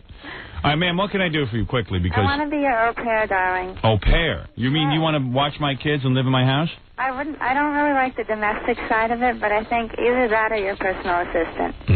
Are you hot? Yeah. What do you look like? I'm a handful. What do you look like, honey? Oh, I'm 5'3". I'm like... Perfect. I can rest my beer on your head. Yeah, go ahead. Like 5'3" is a little tiny for me. I like them a little bigger. Oh, lick me. Oh, lick you. Oh, maybe you're a live wire. It's a perfectly fine height. When you say au pair, that's the greatest scam going, this au pair business, boy. Why do you call it a scam? To get these girls from couples who, want a babysitter, a live-in babysitter. You go to, Kansas, and all these girls who live on the farm, their parents are willing to send them up north to, learn about our ways. and what they do is you move in with a respectable family. Send them to the big city. And then it's like free slave labor because you pay these kids 12 cents an hour. And they, I know a lot of guys doing Somehow this. they're supposed to be getting an education out of this. Yeah, and they're all hot chicks, and all they do is sit around and play with your kids and do your laundry and stuff. Not every one of them's a hot chick. Well, the ones I've seen have been. And the husbands eventually get it on with them. That's what I'm hoping. You want to get it on with me? Well, let's skip watching the kids. You're too kooky to watch my kids. Let's just get it on. I know. I don't know what I do to your kids. I don't even like kids that much, but that's the only thing. You're perfect. You're perfect for the kids. Let's go out, baby. Yeah, so you're 5'3". How much you weigh? Just about 100 pounds. I'm pretty skinny. But I got big boobs. You do? What size? C. Are they perky? I think it's an overflowing C cup. Really? Overflowing? Yeah, very perky. There's got to be something wrong here. This sounds too good to be true. That's just some confusing FCC rule. You've used the T word. I've heard it on other stations, but on my station. Here it's banned. Boobies. Yeah. I'm sorry, darling. And you're a real sexual being? Who do you look like? Do you look like anyone famous? I knew you were going to ask me that. That's such a ridiculous question. I bet you look like Tom Arnold. No. I don't know. I've gotten like Liz Fair. Do you know who that is? Liz Fair? Yeah. Well, she's all right. Kind of like, I don't know. I don't think I was like anybody. I think you'd think I was. A lot of guys pick you up and stuff? Yeah. Yeah. What? Yeah. That doesn't sound too, you don't... No, it's because I have a boyfriend. But screw that. A boyfriend? A boyfriend. Wait, does Allison... And what are you going to do? Get all guilty when you have sex with me about your boyfriend? Start crying. You gonna start crying and getting in the fetal position? You've been through that before. Yeah, honey, I ain't going to play that game. Oh, God, don't call I don't want to hear about that. You get rid of that goddamn boyfriend, then you come down and see me. Well, what about Al? What about her? I got no issue. Everybody's worried about my wife. I'm not worried about Don't worry about my wife. I think what she's saying is that you've got somebody. Why can't she have somebody? Because that's the way it's played. Thank you, Robin. I got my own issue here. Well, don't worry about I don't want to hear about it. And you know what's going to happen? After I have sex with you and it sucks, you're going to start crying about how you miss your boyfriend. You know what I mean? You don't even have any hope that right. it'll be good. When it's a big disappointment, you're going to go running back to that dumbass boyfriend loser of yours. It'll work out. And then in 2 years, you're finally going to realize your boyfriend was a nut. Oh, you're so sane. I am. I know everything. And what I don't know, I make up. All right, so let me hear the deal again. You're going to come down here. Yeah. And what am I going to do? What am I, lock myself in the room in the jock lounge with you and you're going to do me? Listen, why don't you just interview me for why don't you have like a weekend where you have au pairs come in or prospective au pairs and I'll come down? Mm-hmm. What do you think? I won't disappoint you, I promise. Well, what are you going to wear to this meeting? Whatever you want. Jesus Christ. I don't understand the au pair part. I don't know. She wants an excuse to come down here and be with me. I would like to, actually, if I could do anything, it would not be a domestic thing. Why don't you just dump your personal assistant that you have now? I have some experience in that. Why don't I just add another personal assistant? You'll be personally in charge of my genitals. So, what's the big deal? I just want you to employ me. I'm looking for a job, really, with Howard Stern. Why with Howard Stern? Because she likes me. Yeah. And let her answer the question. Why with me? I don't know. It's the eyes. My eyes? Yeah. I saw him the other night, Robin, on Entertainment Tonight or something. Yeah. And he was wearing the ugliest wig I'd ever seen in my life. And I was sitting there going, God, he's gorgeous. I mean, if I was his kid, I would want to make out with him all the time. Do your kids ask to make out Yes, with you? they do. Of The girls, my girls always have sex with me.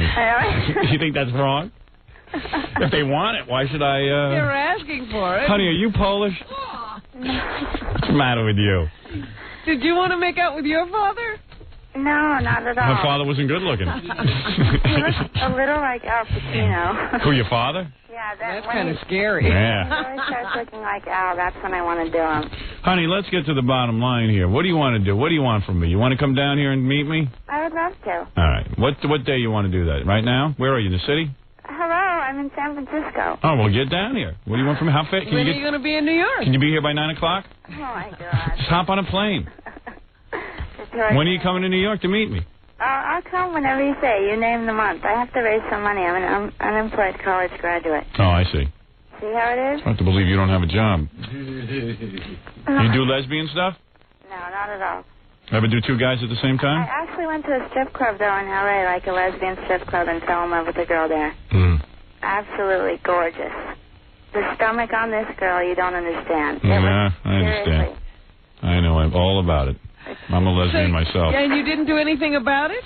I wanted to pay her $5 to kiss me, but I couldn't get the guts up, and then she stopped dancing. And $5? yeah, she was taking $5 to kiss people. All right, look. So you say you're good looking, and you got a good body. I promise. All right, I'll put you on hold. Gary arranged for you to come down here. I'll give you an interview. Okay. Hold on. I got to think of a job for her. And don't wear panties to your interview. Thank you. Now let's talk to OJ. All right.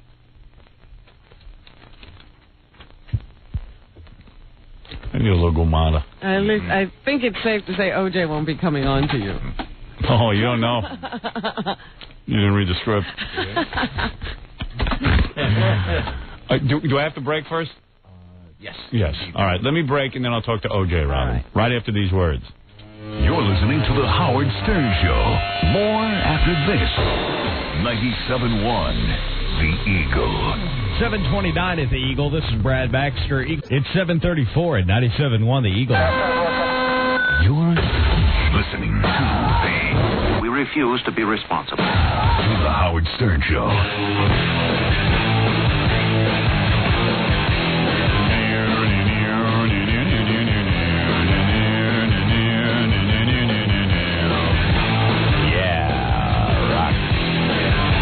Everybody, good morning. It's your pal Howard.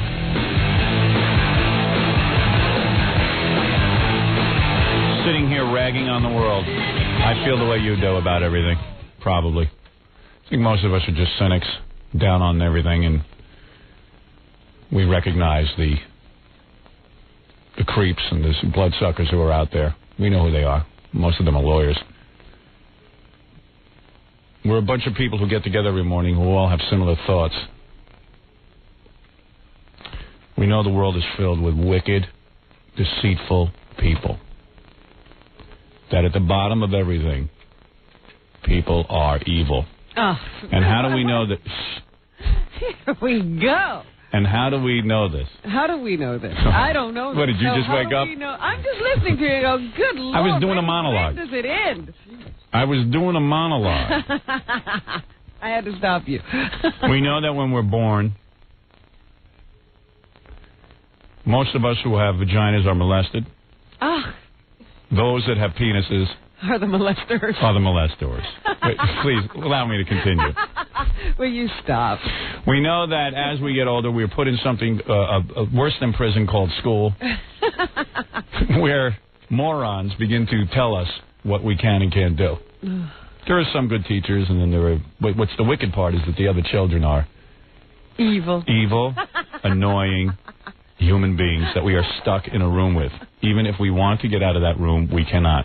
So what do most of us do? 99% of us who are somewhat sane begin to smoke marijuana, and do drugs to drown out the pain. Your argument is not making any sense. Excuse me, I'm not arguing anything. Evil. Most of us are normal. The ones in our audience are normal. Then we do meaningless jobs when we graduate this school. They tell us through all of school that if we go there, we will get a great job, and we do meaningless jobs. You're for money. For reasons to be miserable. For money that what? I don't know. We work for money that buys unhealthy food. And then in factories we realize, our air. Excuse me. Okay, I'm sorry. And then we realize. I'm trying to help you. And then there's no help required here. This is my rap. I've prepared I'm this. help you be more miserable. And then we realize that we are all gerbils going around on a wheel. We're gerbils that walk upright. The world is a big friggin' metal wheel. Yeah, is everybody ready to slit their wrists? And then we go through this whole charade. And we fall in love. Which is a unique experience. We know that everything in life blows, but then all of a sudden a pleasant surprise. You marry and you have kids. And of course, eventually your kids go to expensive psychiatrists so the shrink can sit and tell them what a scumbag you were when you raised them. And then your wife blames you. And just when you think things can't possibly get worse, you agree to make a movie. No, that's quite a joy, actually. It's been a pleasant experience, actually. That's the only pleasant experience in your life. The only thing ever good that ever happens to you is you make a movie. No, forget the movie. I know what you're talking about. The movie is, you see, that's all illusion. Maya, as the Indians call it. What? Maya is illusion. That's all illusion. That's all gross level stuff. I'm talking about the deep stuff. I'm talking about what blows. Well, see, you're not describing my life. You fell off a horse yesterday. You're not well. And then as we get older, we begin to think, well, maybe there's a God. And maybe when we die, we're going to go to a place called heaven. Now, most of you roaches know that you have done nothing to deserve to get to heaven. You have fouled this planet with one evil or another, and you are not, even if there was a heaven, which there isn't, because there's no Santa Claus, there's no goddamn aliens, there's nobody else on this planet, in this universe. And what would heaven be? And what would heaven be to you? What do you think? You're going to sit there and get all the puss you want? It ain't going to happen, brother. There's no scorekeeper. Nobody's keeping track of the evil and the good. Do you understand what I'm saying? Is anybody listening? Does anybody get it? What? You're talking to yourself because you're the only one who has this feeling that you have to be good. Listen to me. Oh, no, I'm not the only one. I met someone else who feels that way. I met other people who feel this way. Who are these people? The goddamn Pope and Mother Teresa. Now, you know, here's the cosmic kick in the ass, all right? OJ, all right? Chopped off his wife's head and that weighed his head, Ron Goldman. And he is going the same place you are. That's right. So what do you think of that? Stupid ass. It's all a big joke.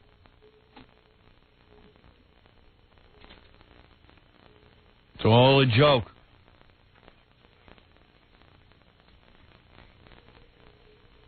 And then like some poor bastard, you get blown up by some goddamn Arab in a Flight 800.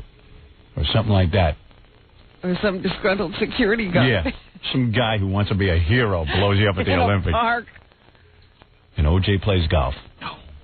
Now let's go talk to OJ. And see what's on his mind.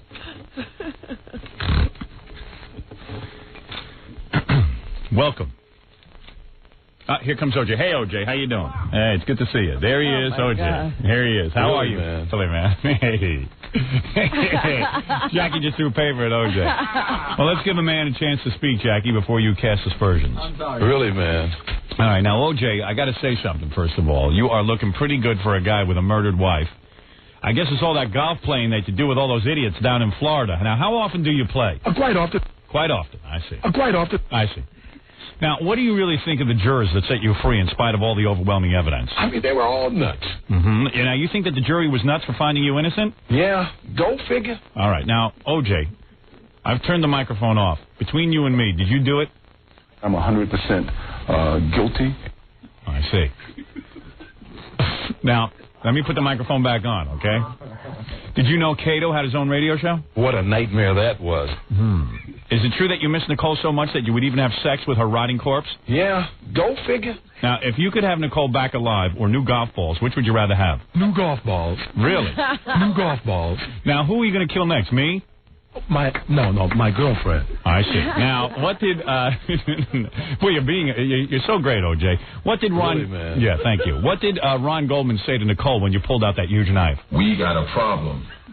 And what was the last thing Nicole said to you? I like my life. And then you killed her. It happens. Right. I understand that you had a big party at your house for battered women. Had a good time. Mm-hmm. Now, did a lot of them give you oral favors? I wish it would have worked that way. It was sort of the other way around. Oh, you had to get well, whatever. Really, man. All right, now that's so ironic, having a party to help battered women when your wife was a battered woman. I was barely with my backhand. You were. All right, now, you don't even seem sorry that you beat your wife. Tell me, do you still get the urge to beat women? Every time I go out on the golf course. So you continue to beat your women silly? I don't think I've ever had a relationship that broke up because of that. I can't believe that you battered your wife. You killed 2 people and show no remorse. I'd like to have 2 more. You would? I just want to say on behalf of me and Robin, I get sick to my stomach when I hear that you're beating a woman. Now, when you beat a woman, what does it feel like? Beating a dead horse. Now, speaking of horses, did you know Robin Ophelia Quivers likes it in the seat? She's good. Yes. And she has huge breasts. And I'm in love with her. Now, lots of girls have big breasts. Why would you fall for Robin? This one makes a living. Right. Oh, wow. Wow. She makes a very good living, O.J. You seem to be returning back to your roots, by the way, going back to the black community, going to church and acting like you want to go to heaven. Really, man? I got to tell you something. I think you're one phony bastard. What the hell does that mean? I always wanted to ask, did you get raped in prison? Quite often. I see. Now, one final question. This is just off the wall kind of question, all right? Because you always get asked about the murder and all this kind of stuff. I'll just ask you a general interest question. John Tesh's music, does it make you puke? Quite often. It does. Is there anything you regret having done more than murdering 2 people? Naked Gun, 33 1/3, beating a dead horse. That movie really bummed you out. I see. Really, man. You know, O.J., I look at you and I think, Jesus Christ, you butchered 2 people and you still appear in public and sign autographs. Yeah, I'm having a good life. It's amazing. You're having a good life while Ron and Nicole are chopped up and buried. And I'm in love with her. You're still in love with your wife. You are so sentimental. All right, I'll see you later, O.J. 15 years later. All right. Thank you, O.J. There he is, O.J., with his first interview in months. Ooh, he's cool. Thank you, O.J. You can't rattle him. I'm 100% guilty. All right, we know. The microphone's still on. You don't want to be saying that. That's O.J., Robin. He's got, he laughs about it. Yeah, he doesn't care. He's still a bad actor, though. Did you see him? Expression never changed. Never. Like a wooden puppet. Look out. I want to thank Steve Gorilla for wearing the O.J. mask and doing a very bad job of it. How can you mess up wearing a mask? He did it. He sure did. All right, when I come back, I'm going to read some listener mail, some articles that have appeared in the paper about us. Also, we're going to play trivia because we have some prizes to give away. All right. And we're going to do phone caller of the week. What kind of trivia? Any kind of trivia? General trivia? General trivia, where we play trivia. Right. That is correct. And we'll be back right after these words. We'll be back with the Howard Stern Show. Don't go away. 97.1 The Eagle. Let's rejoice as Penny Crone annoys someone besides Howard Stern and goes after Kathy Lee Gifford. This is the first time anything came to my attention regarding any kind of abuse anywhere in the world. You said you never knew sweatshops existed, that this is the first time No. Please don't misunderstand me about that. Of course I know that sweatshops have existed, unfortunately, for way too long. The sweatshop situation we only found out about last Wednesday night. You knew about sweatshops. Of course. So you put your name on this, and you never researched it. You never went to any of the plants. You never said, "Hi, I'm Kathy Lee Gifford. I want to meet some of the people that are making the clothes with my name on it." No, because when I started it 5 years ago, nobody knew about these kinds of problems. But you put your name on something. May I finish, please? Are you here for, wait, I want to ask you something. Are you here for the truth, or are you here for a story? No, I'm here to do an interview. If you give me respect. We're not doing interviews. So We're not doing interviews? We are doing questions and answers. And if we mind for a second, let Frank comment. Frank. Yes, we did research. But you never went to any of the plants to say, I'm Kathy Lee or I'm Frank Gifford. And I've met with the vendors, everybody who does manufacture. But the people that do the work, you never met with. Until your clothing line got exposed by the media that it was being made by children in sweatshops, you never said a word about anything about sweatshops. You never rallied. I don't think I'm responsible for anything that I don't know about. I just found out about it. Now you find out. Is this media control for you now? Is this damage control? No, you call it that. I call it doing the right thing. May I take another question? Are you 100% sure, maybe Mr. Gifford can answer this with you, your clothes are still being manufactured, is that correct? Yes. Are you 100% sure that nowhere in the world on your clothes with your name on it are sweatshops being used? There's no way I could possibly say such a thing because we've just started now. If you're not 100% sure, why don't you pull your clothes completely if you're this committed? Well, because I think that's the wrong thing to do. Because I have a chance. May I finish, please? We think that you already are finished, Kathy Lee. You're listening to a man who would love slave labor working for him. I would. Howard Stern. I'm starting a clothing line of all slave laborers, and I'm going to get you the cheapest, goddamn greatest clothing you ever saw. What do you think of that? I'm going to do a clothing that is only made by hungry children who get 14 cents an hour. Why not? I'd like a pair of socks for 3 cents. Wouldn't you? Hey, Jackie Penthouse joke page, Mark Lane. 78 minutes of dirty jokes on CD or cassette on the hysterical Sergeant Pecker, only $12 plus $4 shipping and handling. I say rejoice in sweatshops. August special. Hey, we're not the ones doing the dirty work. August special, buy two, get one free. Call 1-800-323-KING. In fact, all the Jackie CDs are made by 14-year-olds. For filthy jokes and more Sergeant Pecker info, visit Jokeland on the web at JackieJokeman.com. But Kathy Lee couldn't figure out how those clothes are being made for 12 cents. Unbelievable, right? No brain surgeon. No. We didn't know. This is the first time. Penny Crone is really good. I like it when she's a pit bull. You mean you didn't know? Well, why don't you just stop making your clothes? Yeah, right. I love when people have things too good get messed up. It's just so much fun, isn't it? Everything was so perfect. I don't know why it's so good when it happens to Kathy Lee. It's just great. She's such a Pollyanna suck-ass that it's just so great. And she's Miss like holier than thou. She reminds me of every phony baloney I ever met in my life, and it's just so great to see her all confused. I don't understand. I'm such a good person. Why don't people like me? Because you're not a good person. You're not the person you think you are. I mean, she really is convinced, though. Yeah. And Penny is such fingernails on the blackboard. I mean, that voice, you know. Did you see that disgusting She's the woman? anti-Kathy Lee. Yeah. Yeah. The complete opposite. Yeah, whatever Kathy Lee does, Penny's the opposite. Penny probably smokes and, oh, yeah. you know, just like, you know, her hair's all messed up and no makeup. Doesn't wear the right clothes. Yeah, right. All wrong. Big, loud, annoying voice. It's the kind of person Kathy Lee has avoided all of her life. Would you let me finish? Would you please? Please. It's just so great. I knew so many moms growing up just like Kathy Lee. Real phony balonies. Yeah, like the world is beautiful. Yeah, with yeah. Rose-colored glasses. Yeah, sure, honey. Get in line. Well, life is handing her a few hard knocks, and we couldn't be happier. Sitting here reading my love mail. Here's some babe who had a dream about me. Man, this sounds pretty hot. She says, the dream started with my friend and I finding you in a large hotel on the top floor in a penthouse.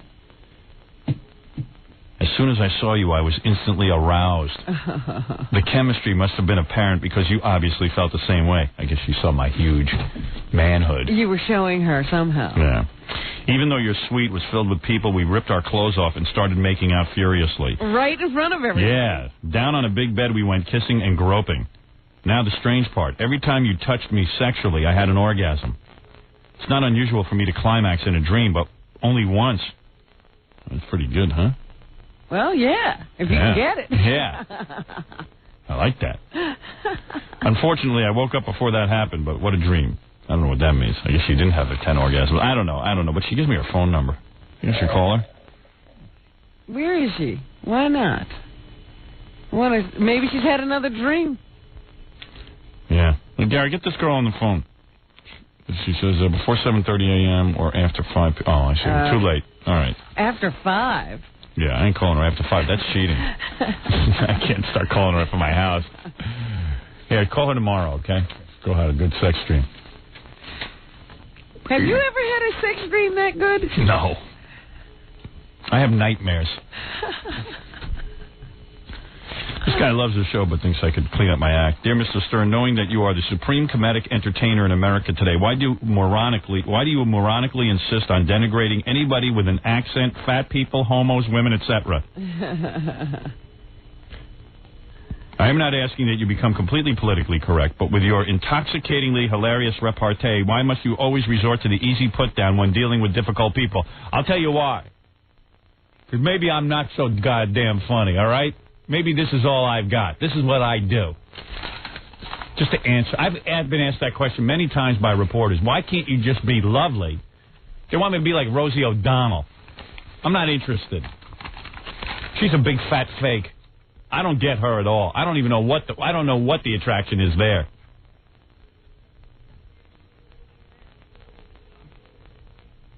Here's a guy who writes an interesting article in the newspaper, Robin.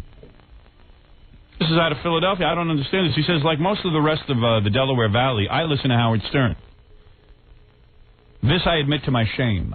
Now, why? Now, listen to this. He goes, for Stern, I believe, is the man mainly responsible for the decline of civility and standards of decency on the public airwaves today. He listens and nothing's happened to him, right? Right, but he assumes it must be happening to someone else. From sex jokes to bathroom jokes to the most adolescent sort of name-calling, Stern indulges in it all. The trouble is, he's also a genius. He has a gift for seeing our nation's cult of celebrity for what it is, a shallow, narcissistic world populated by moral and spiritual weaknesses and weaklings willing to trade whatever integrity and dignity they have for 15 minutes of fame.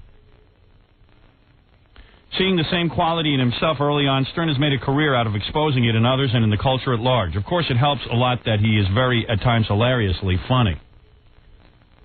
P.J. O'Rourke calls Howard Stern the world's smartest 12-year-old boy. Bingo. But Stern's legacy is he's spawning a generation of radio DJ imitators who are simply dreadful. Now, I mean, here's a guy who's a huge fan, says I'm a genius. And now he's blaming you for everything else that's happening. That's not fair. I mean, where's the good article? That's about the best article I've gotten in months. He never wrote when he was just enthralled with you. No. He had to write when he blamed you for ruining society. That's Gil Spencer over at some paper, Philadelphia something paper. I don't know. Do you blame Babe Ruth for all the bad ball players? No. Out of Grand Rapids, we're receiving press many letters to the editor of the big paper in Grand Rapids. They say, let's run Howard Stern out of West Michigan. Oh, wonderful. This is you know, we're always getting lynched. Let's run Howard Stern. This is why my life is a disaster. I'm constantly being attacked.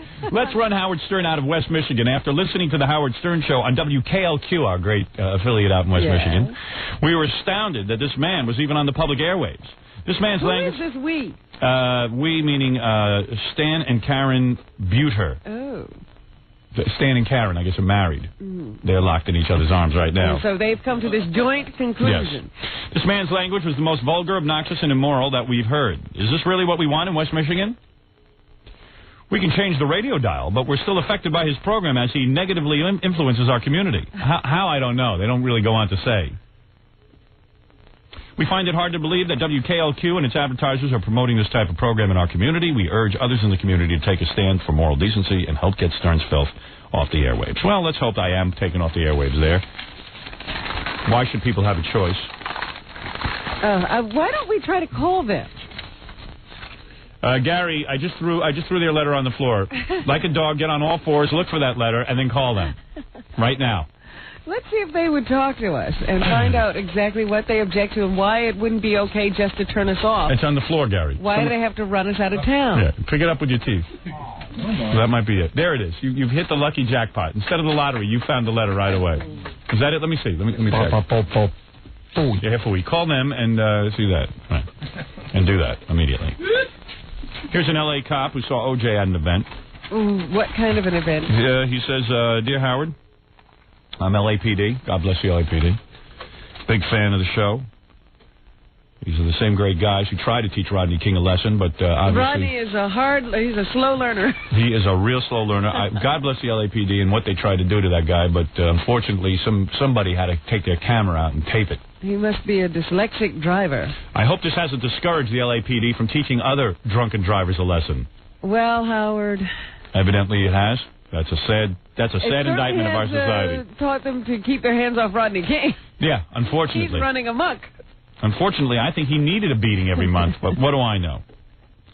Anyway, this cop was over at the De La Hoya Chavez fight. It was a TV event, closed circuit. De La Hoya. Whatever.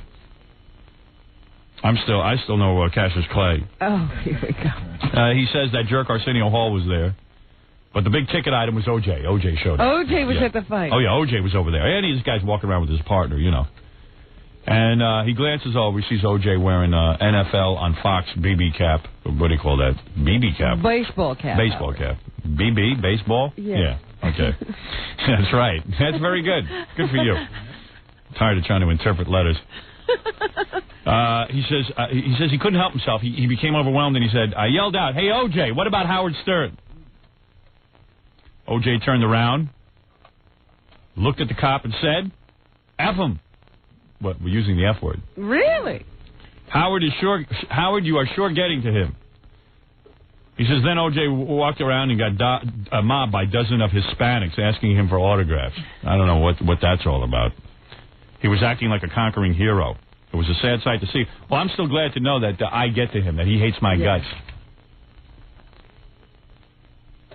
At least there's one unsafe place for O.J. Yeah. Anyway, he says, L.A. cops are with me, and when they see O.J., they will yell out my name to him. Wonderful. It's an irritant, a constant irritant. That's his sentence. If O.J. hates me, I'm proud. Trust me. Maybe he won't do jail time, but he'll have to hear your name. Right. Hi, you're on the air. This is Amy. Yeah. Yes, Amy, what can I do for you? I wanted to know if I could attend Howard's Scores party. Yeah, this is Howard. You want to come to Scores on Thursday? I really do. Why do you want to go to Scores? Because I want to look at the women. Really? Are you a lesbian? I'm bisexual. Bisexual? Lower your radio. Let me talk to you for a second. Okay, hold on. Hello? Okay, hello? So you're 23 years old? Yes.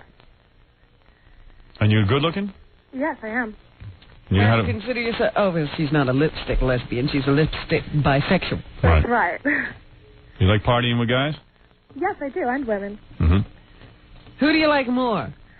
Who do I like more? I have to say men because, Good answer. Yeah, the whole satisfaction of the... Yeah, right. You need the funnel You need act. that fire. Some men, anyway. Right. Women can start it, but... Well, right. who's better? Who's the better lover? Men. I would say men. Really? Yes. Yeah, I think women are more sensual, but men get down and dirty. I realize something. Just because a woman has a vagina doesn't mean she necessarily knows how to use it, use herself on another woman. It doesn't mean anything. Well, I could say women could definitely get me off faster, but I like to enjoy it longer. Yeah, men rush. But when you're with a 40-year-old, so much. No, he just said women get her off faster. Oh, faster? Yeah. Yeah, but I like it to last longer. And men make it last longer? Gee, I would have thought just the opposite. I know I rush to get finished so I can watch the game. Well, it sounds like she's more stimulated by the women, but she likes it to last, so she goes with the guys. So where do you live? You live in New York? Yeah. I live in Westchester County. I'd have to take a look at you before I invited you down to Scores. You would? Yeah, I mean, it wouldn't be bad to have a woman there. We've done that before, but... Have you had multiple partners? We took Lisa the lifeguard down there, but she was a drag. She was awful. She was awful. She didn't understand. No, she didn't realize what was going on. She just was totally confused. Well, but I like women who are... I've never been to Scores, actually, and I've always wanted to go, and I've always wanted to meet you, and it just sounded like tempting. Well... And Robin, too. Well, I won't be at Scores. No, Robin couldn't handle it. Why not? Why? Yeah. She's a party pooper. I'd be like Lisa the lifeguard. Right, you believe I'd be me. a real bummer. Yeah. I thought we took Jenna Jameson to a scores party. Now, she rocks. Knows how to party. She sure does. That's a good girl. Yeah. Now, you want to come down here tomorrow and let me look you over? But I might reject you. If you can handle the rejection, fine. I don't want to have any guilt trips laid on me. Well, what about, tomorrow, actually, yeah. Yeah, it's a very small party. We're just going because we haven't been in so long. Right, the whole immediate family thing. Right. What do you look like? I have long black hair, hazel eyes. Now, if you're a pig, save cab fare. Don't bother coming down here. It's a long trip. It's a long trip to get rejected. It's really bad. I think being rejected by you would be nothing but a compliment. Exactly. Whatever that means. You look at it that way. Yeah. Come on down. Be prepared for your worst nightmare. So, okay. So you want to? So you got long black hair. Mhm. On your head? Yes. All right, that's a good place to have it. And you've got a good self-image or a bad one? I have a good one. Oh. Well, stay home then. Oh, what was that? We need women who really have bad self-images. Why is that? They're easier. They do stuff. They want approval from men. See, they're not like me. Right. Robin has the opposite. She has too good a self-image. Now listen to me. I'm listening. What do you look like again? How tall are you? 5'6". How much you weigh? 130. Oh, forget it. You got a big tush. Unless you're a bodybuilder, honey. Honey, stay home. Save the cab fare. No. Yeah, you can be a bouncer at Scores. 130. My wife's 5'6", and when she hits 130, I scream. That's the wrong weight. How big are your chests? Well, I guess not big enough for you. How big? Oh, now listen to her. Yeah, you see, you can't handle rejection. Oh. Honey, it's a tough, cruel world out there. And you're a tough, cruel man, but I love you. How big is your chest? Be honest with Howie. 34C. C? You think that's too small? Oh, you got a C. Then maybe a lot of that weight is breast weight. Did you understand what I'm saying? Yeah, well, maybe it's a little metal, too. I have pierced nipples. You have pierced nipples? Yes, I do.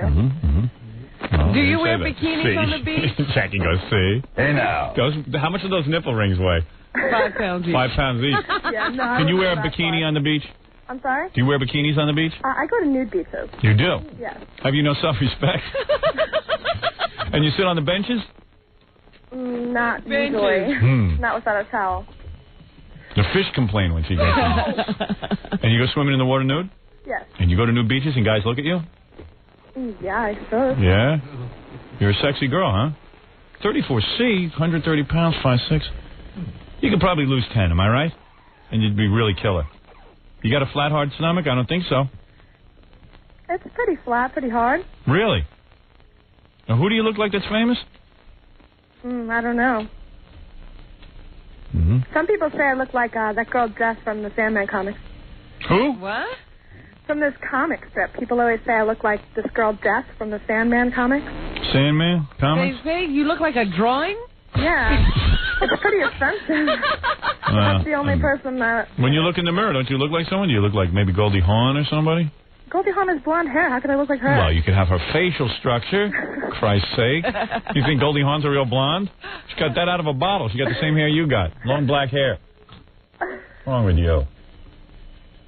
I don't know. I'll take a look at you if you want to come down here. The 130 is scaring me, but...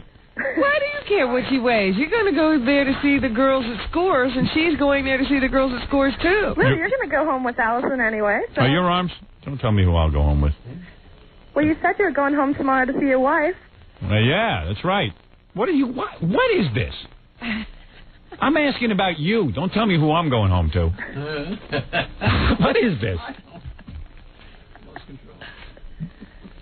Well, if you want to come down here and let us look you over, but we could reject you. Okay. And you don't sound like you can handle it. Yeah, well, maybe I don't sound like a lot of things, but you can wait and see. All right. Because believe me, I don't need you hanging around if you look like Bigfoot. Oh. Sasquatch. Sasquatch. All right. And you'll have to get past Gary first. If he says you're okay. You got any scars? No. All right. And you've done girls already? Yes. Quite a few. All right. Hold on. Okay. You got a yeast infection? No. You got genital warts, herpes? No. What's your worst feature? My worst feature? It's your ass, isn't it? I don't... You got a big dimples in your ass, don't you? No. Huh? Looks like the moon. No cellulite here. Pizza dough. There's a lot found on it. I bet you're coming to Scores to get to the buffet. They do have good food, I hear. They do. They have great food. All right, hold on, all right? Okay. All right. We'll see. She didn't sound like she had a great personality. Great personality. You were browbeating her. Girl was fighting for her life. I was just testing her to see if she could hold up. She had a good personality until you asked her to wait. Yeah. And then we hit a brick wall. 130, and I bet you she's lying. I bet you she's 140. Oh, yeah, Ed 5 or 10. Anyone who says they weigh 130 weighs 140. Yeah, easily. Well, she's lying about the coming down 5'6". here. Yeah, she's 5'5", 145. Oh my God. And those C's are mostly fat. Trust me. Beaches. Nude beaches. You ever see what hangs out on a nude beach? People have no. They don't screen on a nude beach. It's, you know, penthouse screens. Yeah. All right, I got a lot to do. I could either do. You want to hear from the guy who makes the phony phone calls to Gary? Yeah. Next? All right, I got to take a break. I'll come back with that right after these words. Hi, Stephen Hasselhoff from Baywatch. Baywatch. Yeah. You're listening to the Howard Stern Show. My favorite. 97. You're listening to the Howard Stern Show. Once again, Howard Stern. Baba Booey called that woman who wrote that. That man and woman who wrote the letter to the newspaper, but they won't get on the air with me. Of course not. They just What'd write they say? the newspaper. Right. Well, I spoke to the woman, and I said, he'd just like to talk to you about it. Maybe he could change your mind, get you to listen. She's like, we're not interested. We know we would never want to listen to it. It's disgusting, and it's dirty, and it's filthy. And I said, was there one thing in particular, or is it just generally dirty? She goes, well, it's the religion stuff and the way he denigrates women and that sort of thing. Oh, that's bad. She didn't like the way he talked about Jesus Christ. Oh, so maybe I should stop that. Does she like how I talk about Santa Claus? She said there was no way that you could change her mind. Oh, she's afraid to talk to him, though. What if I did change her mind? That would mean what? She has to leave her husband. Talk? Yeah. Imagine I changed one of their minds. And that would wreck their marriage. Wouldn't want to do that. I wonder who wrote the letter. Sounds like the woman wrote it and got the husband to put his name on it. Because guys don't hate me as much as some women right. do. I mean, we've had this kind of thing happen before where you get a guy on, he's kind of laughing about it, and the wife is irate. Yeah, because, she wrote the goddamn letter and put my name on it. I love the show. You know what I wanted to ask her, though? I couldn't. It's always a drag being in a marriage with a woman who has the opposite sense of humor of you. Or no sense of humor. Yeah, or no sense of humor. I wanted to ask Some women have no sense of humor, man. And that's when you really get stuck. Well, how does You're goddamn apologizing every 10 minutes. How does that happen? Really, man? That guys get stuck with women like Jackie? Because you got a penis. Jackie, you want to answer that, or I won't embarrass you? Let's. that question. Yeah, right. Guys have a penis. My wife comes on the air. Yeah, your wife has no sense of humor. Yuck a minute, wife. My wife comes on the air, fights, has a great While time. I keep my wife off the air, that you means don't I keep your ever wife have off to the air. constantly apologize to her. I'm sorry, Nancy. I'm sorry I got on the bus with Jessica. Screwed up. Real joke, Gary. My wife has a sense of humor. Your wife has none. She has such Jackie, a no humor that offense. whenever you go to Scores, she laughs like crazy. Yeah.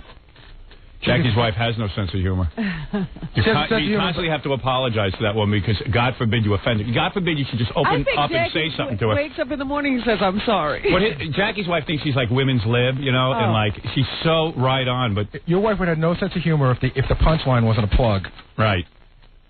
But Gary, your wife really has no sense of humor. She does. She just doesn't want to come on the air. Criticize my wife's sense of humor, but we have no sense of his wife's sense of humor at all. His wife can't even handle it. She's a blank slate. Right. She's kept away from us. I think she's done a great job. I don't want my wife. I don't want her being open to ridicule. I can do great on my own.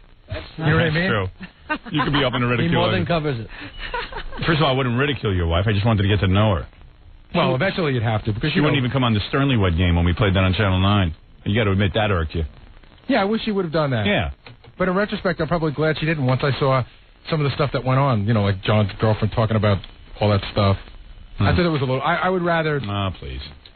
Get a life. I have it. I have a great life. No, you don't. Why does your nose bleed and you have to be on medication? I have it. My nose isn't bleeding anymore. I haven't been on medication in a while. Yeah. Wait till you have your second There was kid. that one rough And if I have to kiss my wife's ass, it's in my kitchen, not on the radio in front of 30 million people. That's true. Well, that's because we haven't gotten a hold of her. And that's exactly why. All right, what was I talking about? About what this woman here... Yeah. So forget about those marriage. two. Yeah, a marriage where you got the woman who hates us and the guy who loves us. That's a sure disaster.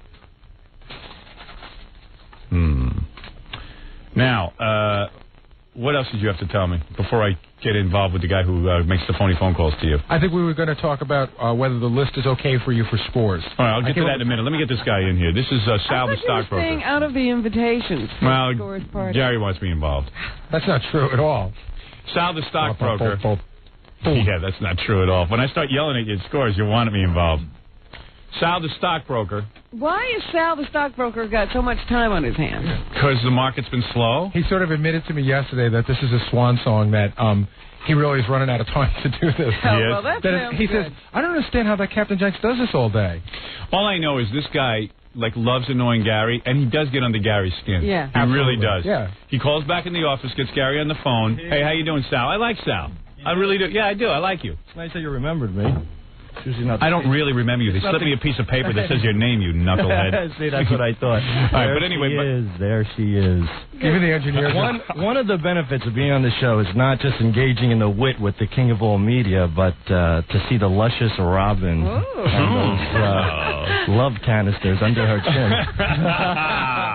Well, you have a way with words, my friend. Well, no wonder you're in the stock market. I am happily married, and obviously me and Robin will never come into fruition. Because if you weren't, she'd be all over you. Right. Well, if she ever needs another high colonics, I'll perform it free of charge. Is that right? Isn't that nice? You're a better man than me. With a garden hose. I will perform it with Sal, the stockbroker's scalpel. Gary, you hate Sal, right? You find him obnoxious. I don't know what he's got against me. Yeah. And you know, he really is an abrasive guy. Like, even the guy that pulled the phone calls, after he left us, I said, that guy is so obnoxious. Right.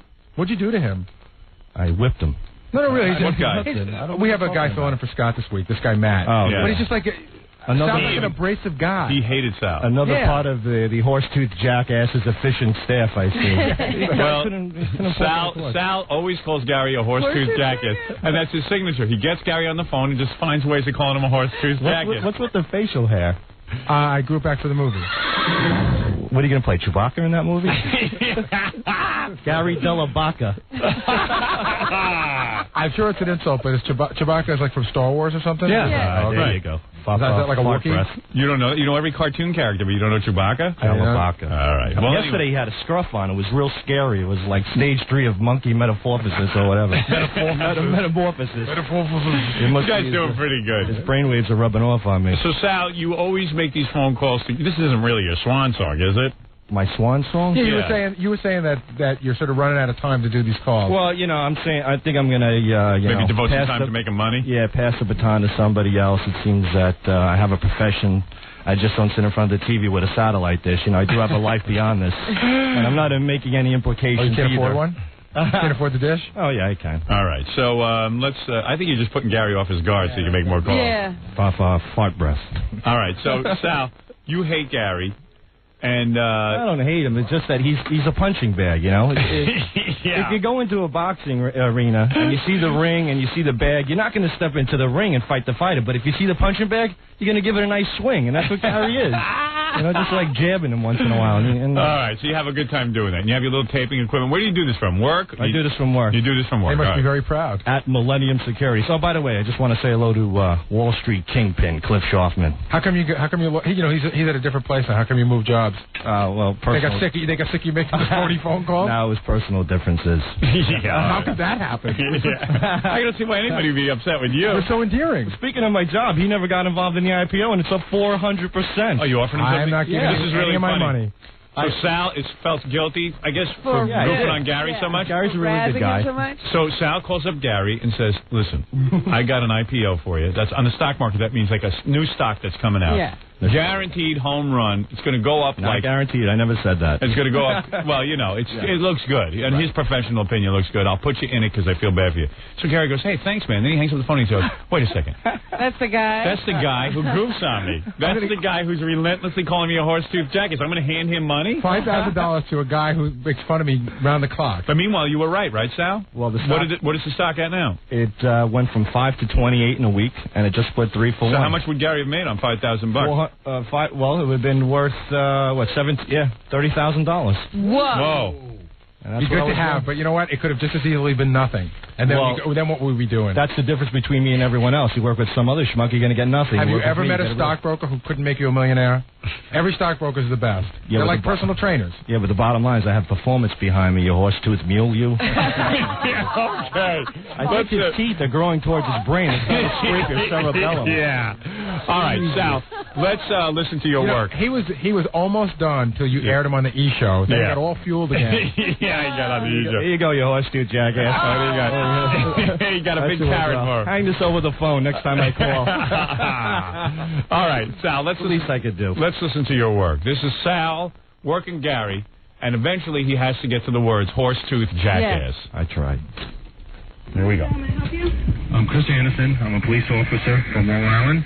I know where they buried Jimmy Hoffa. And the news is going to come out. The news is on now. It's going to come out either Monday or Tuesday. And I want to get the news out Monday morning. Okay, hold on a second. Okay. Mr. Anderson. So Sal is going through one of our interns who's screening the phone call, and he's saying that it's a little hard to hear because Sal's got some bad taping equipment. Yeah, you need to work on the tape. But you can make it out, right? Yeah. Okay. So Gary gets on the phone to screen this because this sounds pretty good. We got a cop who knows where Jimmy Hoffa's been buried. Okay. Mr. Anderson. Jimmy Hoffa. Hello? Yeah, my name's Chris Anderson. I'm a police officer in the city. That's it. And the news is going to come out either on Tuesday or Wednesday. I have big information, and I wanted to go on the air. I'm also a big fan of the show, and I want to disclose the information to Howard. Well, I know where they buried Jimmy Hoffa's body. Where's that? Right under your big filling, you horse-dude jackass. Now, if you notice, when I first came on, I said... I like the hang-up. I like when Gary hangs up on him. I said, hi, this is Jimmy Hoffa, because I sort of knew... Oh, I did it. Listen to the call. So he said no. He said, what about Jimmy Hoffa? I said, hi, this is Jimmy Hoffa. All right, let's see. He's throwing into his brain again. That's okay. How come you're a guy who can turn $5,000 into $30,000 in a couple of hours, but you can't afford a decent taping system? You tell me. And then he comes here, and that's why they hated him, because he's yelling at everybody. You guys are morons. I did it right. Now, what is this next call? Do we need an explanation? Next call, we're going to have to get Chewbacca there to tell us. All right. Chewbacca. Gary Delabacca. I don't even remember this one. Something with the Miami airline crash? The Value Jet crashed, and I was air traffic controller. I was the last person that conducted conversation with the captain before the plane went down. Gary, can I help you? Hello? Yeah, this is Bill Brennan. I'm calling from Miami International Airport. And I'm an air traffic controller. The 105. I listen to 105.9 WBGG. It was the flight 592, and we call it Critter. It's a Critter flight at 5 for 92. Right. And I was the last person to conduct conversation with Captain Kubek. Okay? And there are certain things that weren't transmitted over the air that I want to disclose for you and let you know we're on the show because I'm a listener. Okay, give me a number I call you back at. It's the area code 407. There's a lot of things that transpired that are pretty unbelievable that I wanted to disclose for the show. What's your name? My name is Bill Brennan. What kind of things, Bill? Well, one thing for sure that was there a horse involved? What's that? Any sort of a horse involved? No, Norwegian. Okay, I'm sorry. I thought it was something different. Okay. Okay, I understand that, sir. You know what? Because you're nothing but a horse. After the apology. Yeah. That's a double whammy. Now, what is this next one? Now, which is the one that you're really mad about? This is the one I'm mad at John about. Right. Okay, because he uses information to get me on the phone that he could only know from John. Right. That's the only reason I went to the phone in the first place. When I went down to the Olympics, my friend and I got into an argument with a cab driver, and they had to call the cops. Right. So I told John the story. So there's a person on the phone when the intern says, hey, there's a guy that was there when you were arguing with the cop. Oh, I see. So I figured I'd pick it up. But so now I'm like mad at John because John said he wasn't going to play any more practical jokes, but here he's feeding this guy information, so he might as well be doing it. He's helping Sal. Yeah, he might as well be doing it. Right. Hi, can I speak to Gary? Well, this one's really... We can't even hear it. Sal, what are you doing, man? You're making phony phone calls on crummy taping equipment. Well, that wasn't me, though. That was one of my partners. Yeah, well, who cares? What are you bringing me a tape I can't hear? It's you're wasting my time. It's the inefficiency of the staff, Howard. Howard, did you pot it up? I got to pot it up as ways. I got more pot on this than Jackie's backyard. All right. And then if you want, he wrote a song parody about me. If you go ahead. You did? Yeah. Wait, hold on. Let me give you this. That's the next one. Yeah. All right. Well, too bad we can't hear that phone call, John. Can you give a copy? Not me, Howard. Don, did you know Gary's mad at you? Yeah, he knows. You know, it's so strange because, you know, he already made all the calls, and because he only had 2, I wanted him to have more to come on the show. Right. So I said, all right, well, here's some angles. But that's, you know, I'm not doing the call. Sal, what is the song you wrote about Gary? Because you are consumed with him. Well, you heard the version of Machine Head by Bush. This is called Monkey Head. Monkey Head about Gary? Yeah, and I play guitar, and a friend of mine plays the drums, so we just put this together in our studio.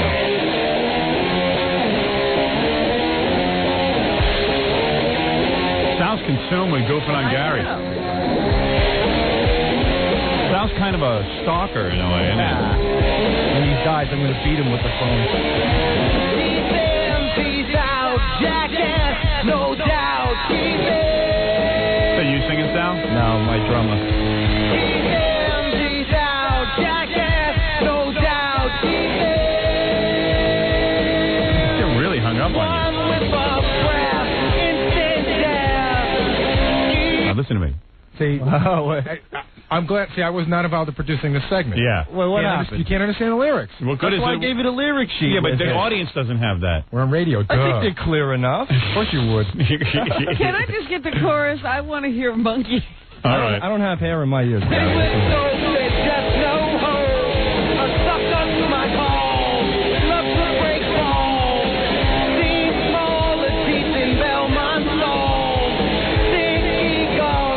Monkey Head.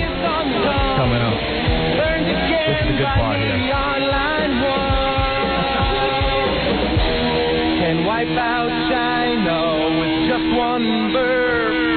Heard Bob Vila. This isn't real funny. You know? Yeah, it's a really bad song What can I tell you? You're you know? a stockbroker. You're not a funny guy. You know? I just give funny phone calls. Yeah, right. You should have quit while you were ahead. You know what? The second album is never as good as the first. Right. That's probably why Kiss put the makeup back on.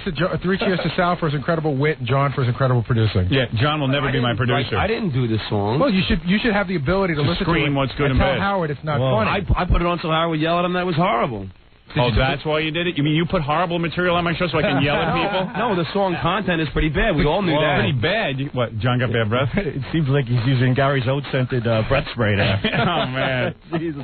So, wait, listen, but I do have something else. Using Gary's oat breath. All right. Listen, what do you have now? Well, I wrote a little riddle book, too, you know. No, listen, I had enough of you. Wait, even I'm fed up with let you. me throw in one riddle. Right. Sal, when does a T-shirt come out? Yeah. Keep quiet, you. All right, ready? Why does Gary go to see... let me ask the joke man here. This would be more appropriate. Why does Gary go to see his dentist in Buffalo? Why? So he can rinse at Niagara Falls. Hey, that's good. All right, listen, get him out of here, man. No, Put a tune out. Give us one more of those. Wait. What's the difference between Gary and a racehorse? What? A racehorse wins by a nose. Gary wins by a tooth. Come on. All right, Sal. There's one more for the road. All right, go ahead. Literally. What's the difference between Andrew Dice Clay and Gary's teeth? What? One's washed up. The other one needs to be washed up. All right, Thank you. Thank you very much. Sal. All right, Sal, the stockbroker who busts Gary's balls on the phone. All right. Can we say that this is probably his last appearance? I would say so. Incredibly great quality new phone call. Yeah. Thank you very And much. don't ever let John produce a segment, even if it involves you. Well, Howard, I didn't. It's his tape recorder. I told him. Yeah, but John, you let it on the air. Why would you let that one on the air? I called Jackie on, and Jackie. But tell me what your explanation for is putting Sal's phone call through that you can't even hear. Howard, I swear to God, you could hear it. Jackie, couldn't you hear it in the studio? They only had 2 of them done when I was in. I see. All right, thank you. It's a lie. All right, we got to take a break. And Sal, thank you though. I enjoyed. I just want to say, I just want to thank Steve Eamon and Szechuan Trail Mix for contributing to the music that never came about here. All right, there he goes. Sal, the stockbroker. Everybody, we're gonna take a break. I'll come back. We're gonna give away some prizes and stuff. Hey, Howard. What? Gary, you heard that third call in. No, I didn't. Yes, you did. No, I didn't. Yes, you did. Geez. I'm telling you, you did. All right, You did. He heard it. Tell him, Sal, you were in there. He was. Be my witness. There's no doubt about it. The Gary heard it, and it sounded fine in the other Mule Boy was there. What is he going to play in your movie? I guess back in the days, when he plays a horse. He pulls my wagon. They're like dominoes hanging off his mustache. Now you're rolling. See, he's only funny when he's goofing on Gary. Well, Gary's a goof. I mean, what else? That comes naturally. He's got bushy hair, too. He looks like a Chia Pet. No, those little, not the Chia Pet, the Monchichi dolls. Right. Wow. That's amazing stuff, boy. You get away with words. Look at Gary's face. You'll park a Cadillac under those guns. That's the best. I'm just not going to, I'm not going to dignify. You know what I could, wait, can I say one thing? Yeah. I really couldn't believe, he's doing it now again, when we're on the E! Show. Yeah. He just stood there, like, like the punching bag that he is. Yeah. And my mother, how was your mom? Listen to that laugh. Yeah, go ahead. Anyway. My mother's off the boat, she's a nice old Italian lady. She makes a great sauce on Sunday. So she's watching the show, and she knows that I'm goofing on Gary's teeth, and she says, look what they did to his teeth. Did they do that to make this funnier? I said, she thought like the makeup man from the Planet of the Apes came down and redid this guy's face. Right. I said, Mom, that's him. That's the teeth. She goes, they did that to make it funnier. So you have to come down and meet my mom. Oh, I'd love to. A jerky. You got to bring your mom down here. That's funny. Bring some spaghetti and meatballs. You let her examine his teeth. Some bananas for the horse to jerk off. I can't believe Sal the stockbroker is getting over on you, man. It's unbelievable. You just sit there, you take it. You know what? I'm not going to fight because you guys are no help either. Right. So I just want to. You let your mom come down here and goof on Gary. Yeah, she really thought that it was a makeup man came down. She was almost positive. She goes, they did that. They put something on his mouth, and and he paid for that too. He did. He got a lot of money. What'd you pay for that? I don't know, a couple of grand. Couple of $1,000 for that. If you would have got that IPO, you could afford a better set of teeth there. But you didn't. I'm not giving you a dime. All right, what can you do? Hey, Harry, you know what's funny? What? Gary comes in here. Sal really gets to him. He came in here yelling at me. How dare you give him the information? No, I'm pissed off because I'm trying to get work done back there. Right, so if Sal wants to yank me around, I'll deal with him. But why is John helping him? Why is he conspiring? Yeah. John and I agreed not to do practical jokes on each other. So John thinks if he gives a guy an idea and doesn't execute it, somehow he's not involved. Right. I mean, the only thing John didn't do was dial the phone. Right. And the dumb girl, the intern, I don't know who she was, she gave me away. She put me on hold. I'm like, yeah, Leslie. And she must have been on Gary pills that day because she wasn't too bright. Imagine my interns trying to help me out. Right. No wonder they don't get paid. Believe me.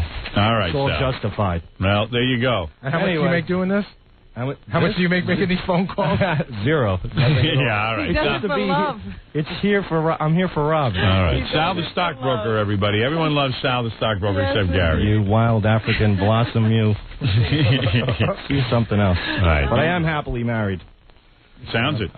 Yeah, you got to keep saying it. What are you reminding yourself? What are you hypnotizing yourself? It's a mantra. Married guys do that like a mantra. I'm happily married. I love my wife and kids. I love my wife and kids. I think Jackie's wife stopped off my house and dropped off the whip on the way home from the last show. Jesus. It's no joke. I really sympathize for this guy. I know what he's going through. All right. Thank you, sir. Just keep goofing on Gary. That's your strong suit. Oh, by the way, do they use invisible ink on Mars, Fred?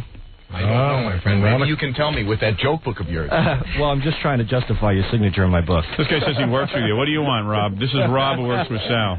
Hey, Howard, how are you? All right. Yeah, I'm over at Duke, Sal's old firm. Yeah. Yeah, Sal used to work over here. Yeah. We just want to let you guys know that all those lines that he had, that was a group for it over here. Oh, you wrote those jokes? Yeah, well, the whole Q Prime thing was... Yeah, well, I wouldn't be too proud of that, all right? Well, the Q Prime thing was Who's this, good Hoffman? with Metallica. Who's that, Sal? Is this Hoffman? That's right. Big schnoz Hoffman, huh? Hey, listen, Howard. We got to let Sal go over here. Why? Because he just stayed on the phone all day making pranks all day. He never did any business. He couldn't have got Gary any units on the IPO. We wouldn't give him any. Yeah. All right, thank you. He may have got 100 units. All right, bye-bah. Very good. Get back to work. Yeah. Muck on wheels. Yeah, okay.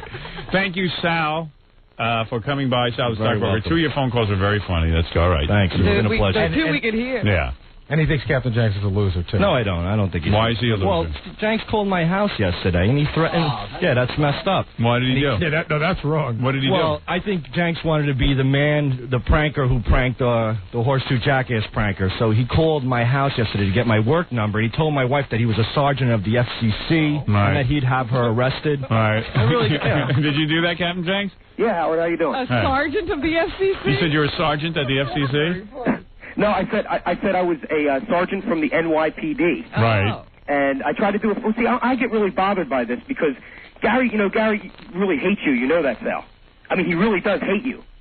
and I got upset about it, and I decided I was going to avenge for Gary. Oh, I see. Hey, Jenks, how do you balance the phone and wipe your bloody nose at the same time? Kiss my ass. You got Gary up in arms. He called me the other day. He's all upset.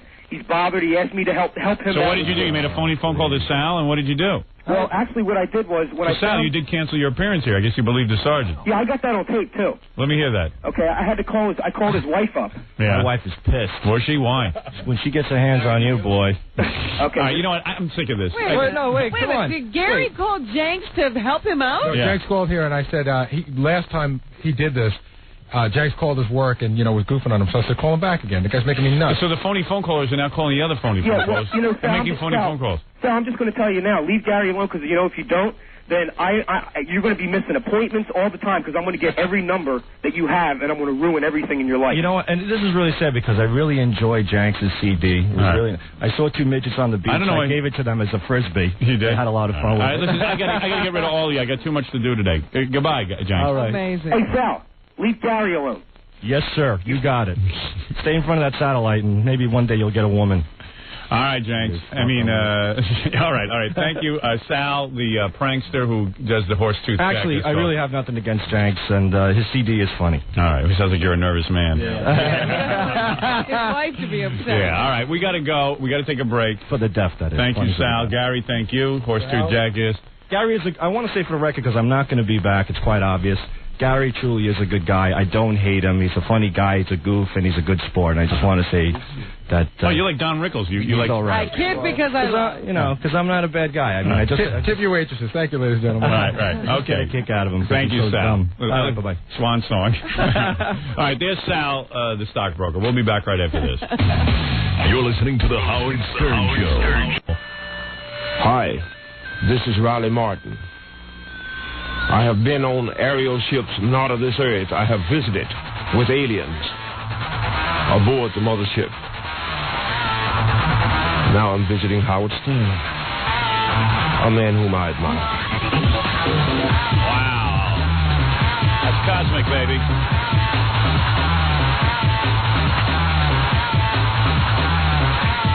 Look at me dance. I'm shaking my groove thing. The Heine dance. That's what I do at Scores. Look. I didn't know you danced at Scores. Oh, yeah. That's the problem. I'm always the entertainer. A bunch of girls are sitting around watching me dance. I got up on stage there once and danced. That's pretty good, too. Did you ever want to give a girl a lap dance? Sure. Why don't you do it? I don't like to try anything too wicked. Hey, man, was I dancing good. I'm 110% white. That proves it. There's absolutely no rhythm in this body. No, you were a little bit on the beach. You think so? Might have a little black bone. Oh, I'm sure. One of my grandparents was black. Grandpa Amos. Amos Stern. Oh, let me sit down here and relax. Okay. Too much standing is bad for me. Gravity wreaks havoc on my body. Boy, I heard a weird Olympic. You've been hearing Olympics jokes? I mean, you know, like I've heard Flight 800 jokes. I've heard. I guess that's the way we deal with our problems. But this one took the cake. This was. Let me see if I can remember it. I'm so bad at remembering jokes. It was why did it take so long for the Olympic torch to get to Atlanta? Why? Because they had to stop to keep. They had to keep stopping to set fire to black churches. Isn't that weird? Meanwhile, you know when I read a statistic that black churches, while they're being burned, that just as many white churches are being burned as well. Is that right? But the media doesn't report it. I've heard that in a bunch of different reports, sort of CBS. So what they're trying to do is make it seem like they're only burning. Like it's evidently there's an epidemic of people burning down churches. And not just black churches. But again, the media is feeding us this so that we'll somehow assume that there's more racial tension in the country than there really is. Absolutely. And I'm sure, some black guy sitting up here in the north is going, man, look at that. They're burning down all the black churches. Why would you say just in the north? I would say all over the country. Okay. Whatever. But if you heard on the news that churches in general, black and white, are being burned in equal amounts, you would say, look at that. They're burning all the churches. They just burn churches. See? Who cares? What am I going to do? No one's that ain't going to help. Point? There is no point because racial tension is always going to exist. It's the way man is. And the news media always plays on it. Right. But I thought I'd point that out because I'm a great guy. And I'm just here to make sure that people all get along. I like to see the races get along. One day it's going to happen. Not on this planet, though. You want to do a quick trivia thing? Because we do have some cool prizes. And every once in a while... I don't know. What do you got? We have tickets to see White Zombie, the Horde Festival, great Four for Pyros, the Cranberries, Oasis, any of those concerts. Gary, give me just some questionnaires. Let me ask because I can't stand when you talk on the air. Give me the question. Either E or H on that. You ask the question. I'll play too. Okay. Gary will ask a trivia question, and then you call in and all right. Go ahead. You want to push a button down? Or else we're gonna have to repeat it.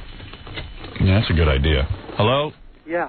All right, here, now listen to the question. Okay. Who composed Twinkle, Twinkle, Little Star at the age of 5? You're kidding. Who would know that? You know that, Robin? No. So I'll say Stephen Foster. Good Lord. That's not correct. It's not? Wait. Oh. It's pretty famous. Mozart. Am I really right? I was just kidding. Wolfgang Mozart. Oh, I was kidding. All right, I guess this guy a different one. Okay. All right, this guy wins a prize. I want a prize for you. Thank you. Oh, you playing for him? Yes, it's like bowling for dollars. I had no idea. Celebrity bowling? But that is it really Mozart? Yes, it is. Wow, that's a pretty bad song coming from Mozart. No, that's what he wrote? He's a genius? I can do better than that. He was 5. Yeah, big deal. I could have written that. I wrote better songs than that. They should have stopped them right there. Yeah. Okay, you ready for your... Didn't he write... No, that's Beethoven. That's Beethoven. I hate classical music. Huh? What's Mozart's big song, his big hit? Good Lord. He's got a lot of them, but nothing real catchy. Mozart's big hit. No, that's not a question. No, sir, it's not a trivia question. Okay, does he win or is he playing again? True or false? Bach wrote the ABC song. A, B, C, D, E. Right. Thank you. All right, you win. Well, give him a prize. You want to go see the Horde Festival at Randall's Island, or would you rather go see White Zombie at the Meadowlands? Horde. Okay, hold the line. Thanks. Those are our buddies, the Blues Travelers. Blues Traveler, Rusted Root, and... Blues Traveler, right. And King Crimson. Cool. King Crimson's on tour? That's weird. That's the Horde Festival? Yep. The only song they ever did that was good was King Crimson. And the Court of the Crimson King. And Lenny Kravitz is there, too. So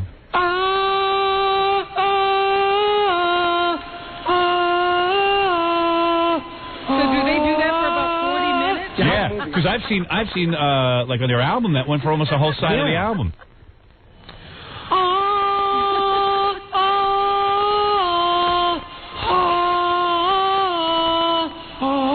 It was sort of like a Moody Blues rip-off thing, you know what I mean? And they had their way.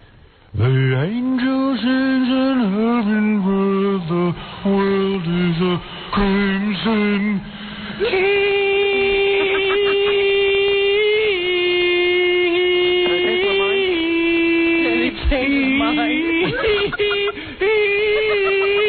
Man. King Crimson. Where'd they dig those guys up? I got to go to that Horde Festival. When's that happening around here? August 16th at Randall's Island. They said all original guys. Really? As many as they can get. Oh, my. Do we have that album still, or did they throw it out with all the classic? Don't we have all the old classic rock things? Did we have that even when we had it? Yeah. Classic of course rock, we played did. that? Yeah. John, go check and see if they got King Crimson while I'm doing this. It's in Richie's office. Scott's intern knows where it is. All right. All right, dude, I got to move. Oh, let me put you on hold, okay? All right, thanks. We'll get all your info. You're a winner. He's going to see King Crimson at the Horde Festival.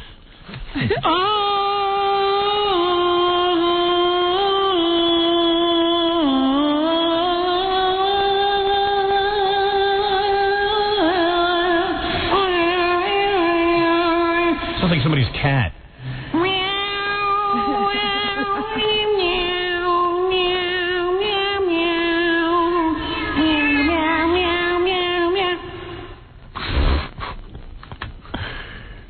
I used to listen to that thing over and over again. I was sure there was something heavy going on there. Until I wised up. It took me like a year. In the court of the Crimson King. Yeah. There's no way you ever listened to that album and weren't either stoned or on acid, right? Oh, yeah. And you don't listen to that well, I would sit at my mother's house. I had a bad stereo. I'd smoke bad pot out my stupid little window and listen to that song and think I was, what a waste of a life. God, the first 17 years of my life, I might as well not have lived. I should have been in a goddamn prison. I would have had more life experience. Man, King Crimson, boy. Those dudes misled me. Man, I wasted a lot of time with that record. And their other songs sucked. What? Yeah. There was another song? Yeah, well, it's like Iron Butterflies, Inagata DeVita. There was other songs, but who knew? Yeah, what were they? Wait a second. I think we might have the vinyl, right? Oh, you got the vinyl? Oh, cool. Wait a second. We haven't used these turntables. You got it? Yeah, now it's a question of whether the turntables work. All right, let me see. In the court of the Crimson King. Do not remove this plate under any circumstance. Engineering. What plate? I don't know. Oh, man, look, there's not even a needle on these. See, I told you, you're never going to get that to work. Oh, I'll get it to work, goddammit, if I have to stick my needle nose on that record and play it myself. We don't have it. You don't have it? The only thing in K on vinyl is just 10 Kinks records. Oh, Kinks, they suck. They do, man. They died now. They died, it's all your nanny. Go.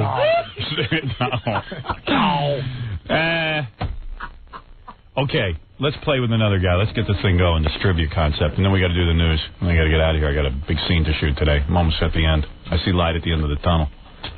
I'm seeing light at the end of the tunnel. There's a reason to live. Go on. I'm ready for the movie to be out already. You know what I mean? I've shot enough. I'm ready. Every time somebody asks me, well, when is it going to be out? February. I'm a real crank on the set now. You know, it's like I'm like, just come on. Everybody's pretty much sick of you. Yeah, I know. Everyone's had it with me. You started out so charming. They're sick of you now. I'm pretty much not charming anymore, am I? It's no fun to be around now. Yeah. Yesterday I was like, that's it. We're done shooting. Goodbye. What is it? We don't have a record to put in it, though. We don't have King Crimson. What happened to all the old classic rock tunes? They may have not been part of the classic rock library. Oh, King Crimson? Yeah, I used to go. I thought it was. Can you give me a copy of King Crimson, please? Thank you. I've talked about that song enough. I think Tom had a big garage sale with the classic rock albums. He doesn't realize in 3 weeks we'll be back to classic rock again. You better save all those records. Not only that vinyl, that brings in a lot of money to you. Oh, yeah, you melt it down, you can make bowling balls or maybe heads of Tom. How you doing? This is Richard. Oh, how you doing, Howard? All right, Richard, let's play trivia. Here we go. Papa Fooey, ask Richard a question. Okay, what country offered Albert Einstein its presidency in 1952? What country? That's right. Wow. Can I guess? No, because you know the answer. I'm going to say... Don't say it. Why do you keep doing that? I know. All I'm doing is playing trivia with you.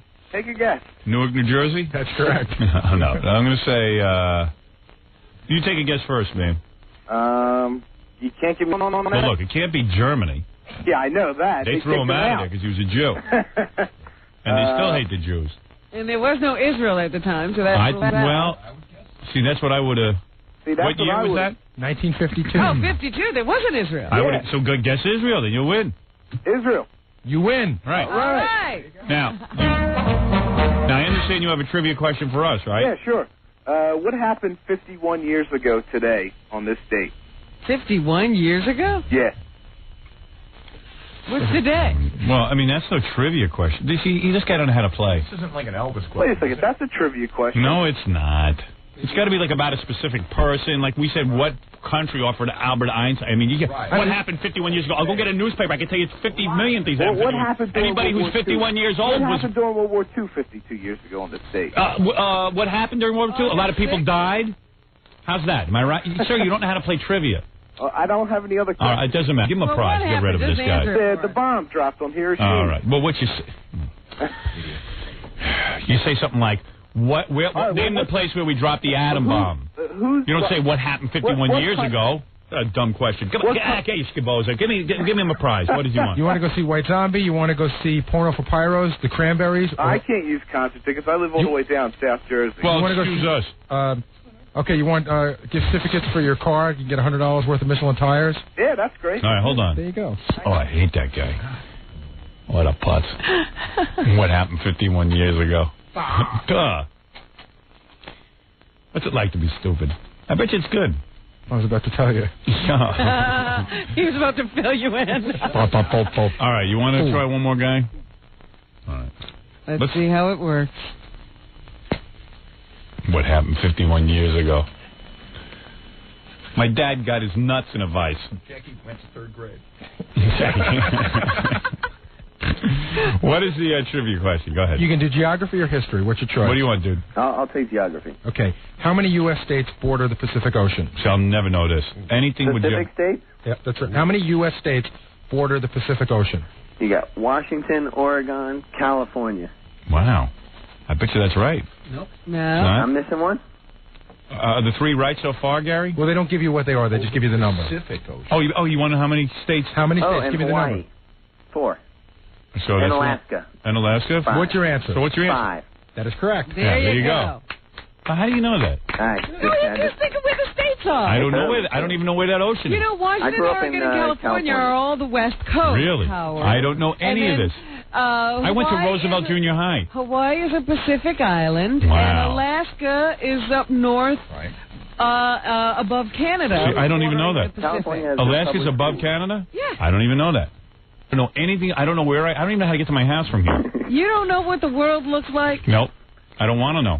I really don't want to know. I don't care. As long as This doesn't mean leaving your house. It means looking at a map. I might have to go back and study that. I swear to you, I went to a school that was really of questionable academic anything. It's a miracle that I'm even halfway intelligent. I usually would think you were embellishing if they hadn't closed it down last year. I know. It is such a bad school and was always bad.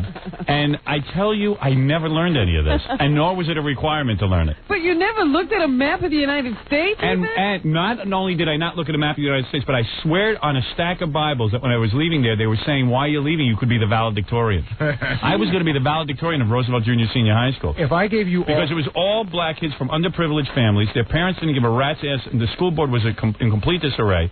Any kid who was bright, and there were a lot of bright black kids, they would ship out on a bus to a thing called Tresper Clark at East Meadow, a special school. Oh, yeah. They would take the smart black kids, but me, I was just a And dummy they white didn't- guy. They didn't take you. Right. If I gave you all 50 states, if we went over this like off the air, how many capitals do you think you could name out None. of 50? 0. You have to Zero. You You got have to get to New know York. the state No, of New York's capital. New Jersey. Oh, stop. No, it'd be Albany, but I know that because I'm not a complete Like, do you know moron. the capitals of California? No, don't know. Really, I California. don't know. I'm telling you, I don't You know any do of this. know. No, I Stop, don't. Stop saying you don't. I don't. Think I know Los Angeles is in California. That's all I know. Sacramento. is I the wouldn't capital even know of that. California. How about New Jersey? Do you don't know even know that. What? Don't even know. Don't know it. I don't know this Oh, stuff. stop it. It's unimportant to me. You don't know where Christy Todd Whitman lives? No. If I did, I'd probably go over and have sex with her. So why should I know that? All right, dude. Why don't I put you on hold? And, Gary, you want to give him a prize? Do you want to go see a concert? You want to see the Cranberries or Oasis or Dave Matthews? In Maryland? No, I have nothing in Maryland. Give me some goddamn tires. When's Dave Matthews? Dave Matthews is at Madison Square Garden on October 3rd. October 10th? I could probably get loose for that. All right, hold on. Why should we give him a choice? It's his problem. These are the tickets we have, and that's that. Want to do one last one? This girl has a question for us. Okay. All right, Laura, you want to give us a question? Yeah, what day did Felix Unger's wife throw him out of the house? November... Oh, gosh. Felix Unger's wife? Yeah, it's at the beginning of every Yeah, week they at the do it in beginning, on that November 11th or November 3rd. 7th? Wrong. 3rd, 11th, and 7th is wrong? Yep. Is November right? Yeah. Oh. 26th. No. 15th? 17th? Closer.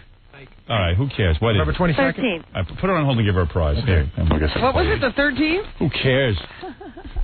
Well, now I need to know. I hated The Odd Couple. I hate Felix Unger. I hate that Klugman. I hate them both. I could never watch that show. That is so annoying. I hate that guy, Felix Unger. What's his name? That's right. Tony Randall. Ugh. Annoying guy. Persnickety. No. You know, who can watch that? Two guys yelling. Give me some hot chicks. Well, they had Penny Marshall. Yeah. And the Pigeon Sisters. Not an ounce of talent on any of that show. Went for a long time. Yeah, I know. A lot of bad shows go a long time. That was the worst Somebody show. liked it. People who like to be annoyed. People like going to the dentist go watch that show. All right, let me take a break. We'll do the news when we come back and blah, blah, blah, right after these words. You're listening to The Howard Stern Show. Stay right there.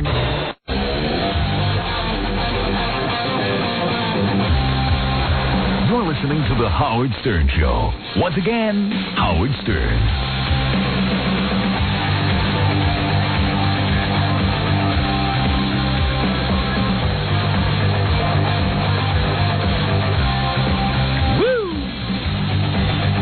Okay. We're in here trying to figure out who's hated more, blacks or Jews. You constantly have these arguments. Who do you think is hated more? I think the Jews. I was going to say the Jews. Yeah. I don't know. People really hate the blacks. Yeah, but you got levels of hate. Nobody's ever had a mass, oven roasting for black people. Well, slavery, though. They let them live. Well, because they worked. Oh, that's true. I don't know. The Jews were working and they were burning them every day anyway. You might have a point. I was thinking it was a dead heat, but you might be right. Yeah, I think you're right. They never built big ovens. Right. Okay. You're right. You win. It's the Jews. Okay. Let's get to the news. That's news. We finally figured that one out. I don't know that I'm right. I think you are. I'm sure there are a lot of people who will debate me on this. I think so. Well, why don't we debate it tomorrow? Why don't we have a point-counterpoint list? You see, because my position is a one of power. The Jews were hated more because they had money and power. Right, and they always, wherever they went, they became successful. Yeah. And, people get real resentful of success anyway. Yeah, especially when you don't like somebody and they're successful. It bums you out. You know what I like? Every once in a while in the news, they do reports on, poor Jews, Jews who can't make money. See? It's like, I remember, now I grew up, going to school with Jews all the time. And I remember one girl who used to get so upset because she was a poor Jew. Yeah, and she'd be like, everyone thinks I'm rich. And she would scream, yeah. You see? I don't have this and I don't have that, and there are poor Jews. Yeah, and once in a while they get them on the news to prove to you. Everybody thinks we're rich just because we're Jewish. Yeah, right. They trot that guy out so that people, won't hate them so much. And every once in a while you hear about some fund that's been raised so that the Jews can celebrate Passover. Right, yeah. There's one family they found that can't afford matzah or matzah. So they have a big fundraiser for them. For yarmulke donation. All right, what's in the news, Robin? But nobody contributes to the No. charity. Well, of course not. It's ridiculous. That's right. Well,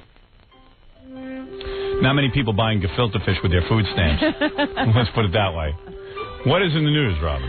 Macaulay Culkin, we didn't talk about this yesterday, but I wanted to get your feelings on the breakup of his family and the fact that he has said he will not do movies until this whole thing between his parents is resolved, and that he would like to bail them out of bankruptcy. Their legal squabbles have been so protracted and so hard fought that the two of them are almost bankrupt. Both of Macaulay's parents are experiencing financial difficulty, and he would like to tap into his $17 million fortune to bail them out and buy the family a new home, so that because they might be thrown out of their current apartment because of all of this craziness. Well, my opinion is simple. Like Hitler, he should burn his parents in an oven. These parents, I don't know what they're up to, these Macaulay Culkin parents, but I'll tell you this.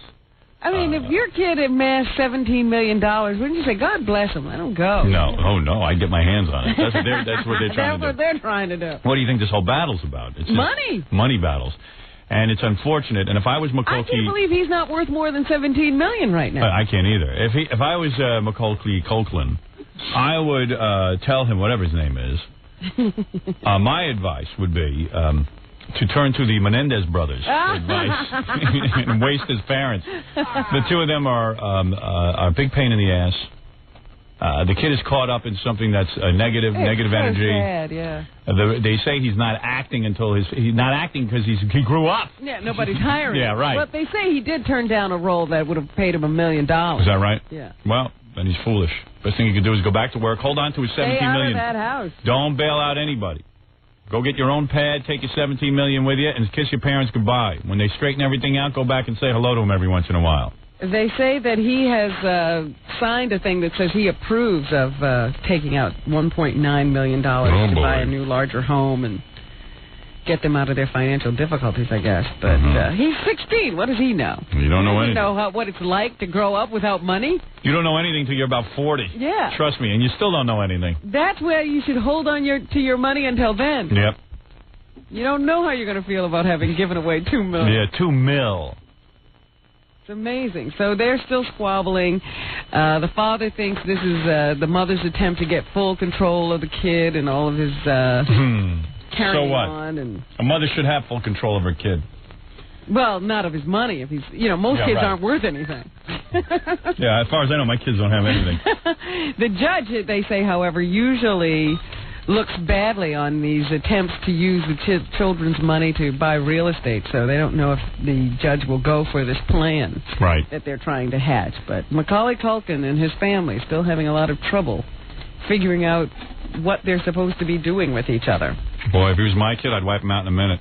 I would have already had those $17 million. Thank goodness they started that Coogan law. Yeah. Because so many of these kids get wiped out. Whew. And then they got to go around and do, like, Home Alone conventions for the rest of their life. Right. By the way, I saw a picture of Erin Moran. That's the girl from Happy Days? Yeah. She apparently is on her feet and attending some celebrity functions these days. Maybe we ought to talk to her. I'd like to get her in here. We had some trouble getting in touch with her a while back, didn't we? Yeah, well, she'll be back. They'll come around. Well, it had nothing to do with that. I think she was sort of like living in a trailer and didn't have a phone or something. I thought things had gotten bad. She's fine. All right. All that Happy Days rerun money. I would love to talk to her, see how she's doing. What else is in the news, Robin? Speaking of children, there's a new problem in Great Britain. They have announced that there's a woman who is pregnant with twins, but she's too poor to raise 2 children. So her doctor suggested that she abort one. Right. What's wrong with that?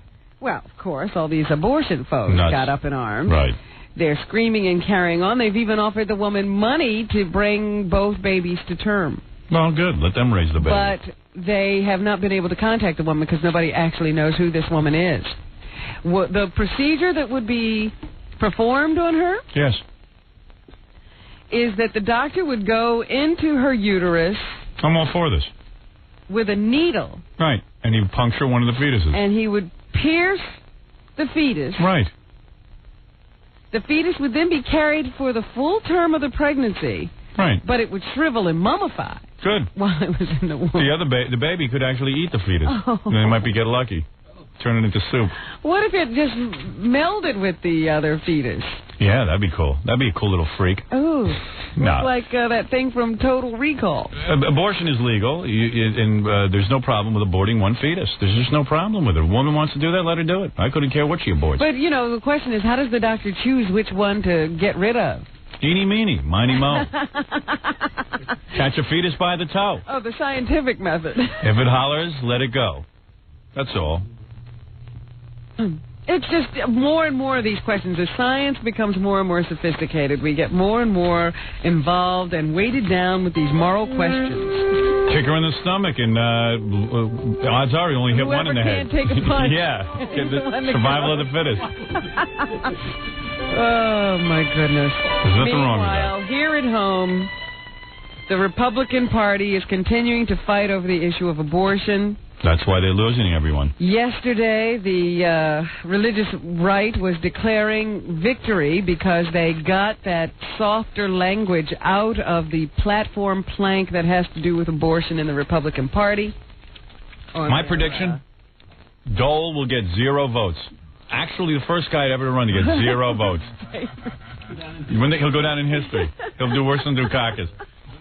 You got to understand something. People are turned off by this guy kowtowing to the right. He should have just come out and said, don't worry about abortion. It's no longer a Republican issue, and that's the end of it. Because while the religious right is crowing, they lost the election for Bob Dole. Well, there are other people who, because the majority of the party is pro-abortion. I mean, yeah, they're pro-choice, actually. Yeah. So there are people who are really concerned about what they've just done to their candidate. However, the Ralph Reeds of this world could care less. They think it's a victory. Here he is. They won the battle and lost the war. I don't think it's a victory just for our organization or the pro-family movement. I think it's a victory for the party. I think it's a victory for Bob Dole because, again, we made it clear the party's pro-life, but it's also tolerant, open, and inclusive. Oh, yeah.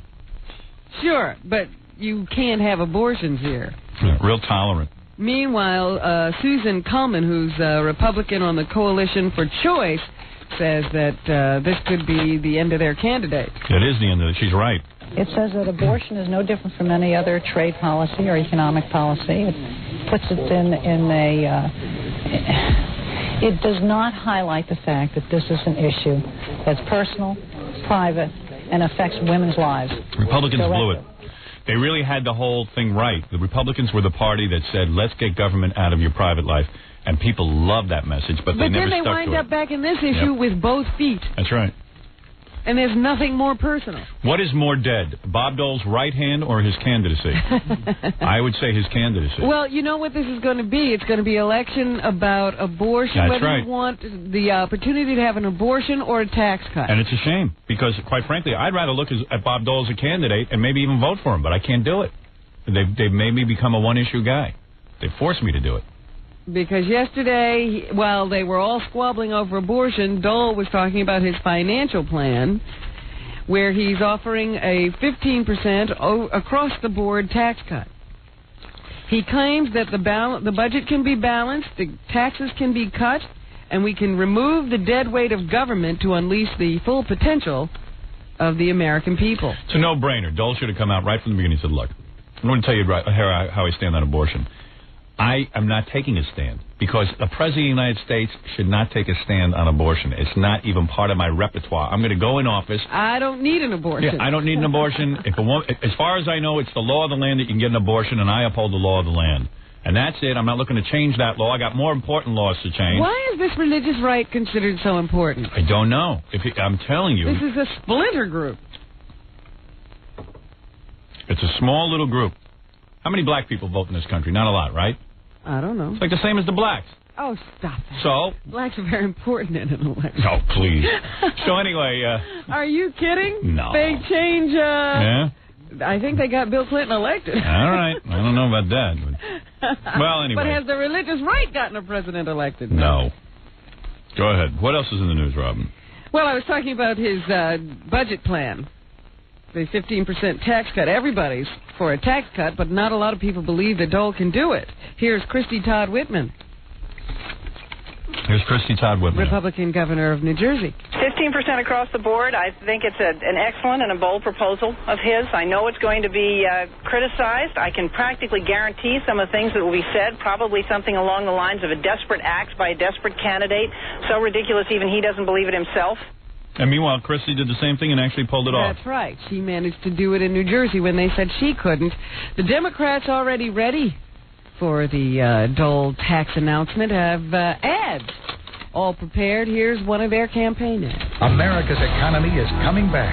10 million new jobs. This car 3 has always been a problem. Higher Let me see, I'm going to switch it around.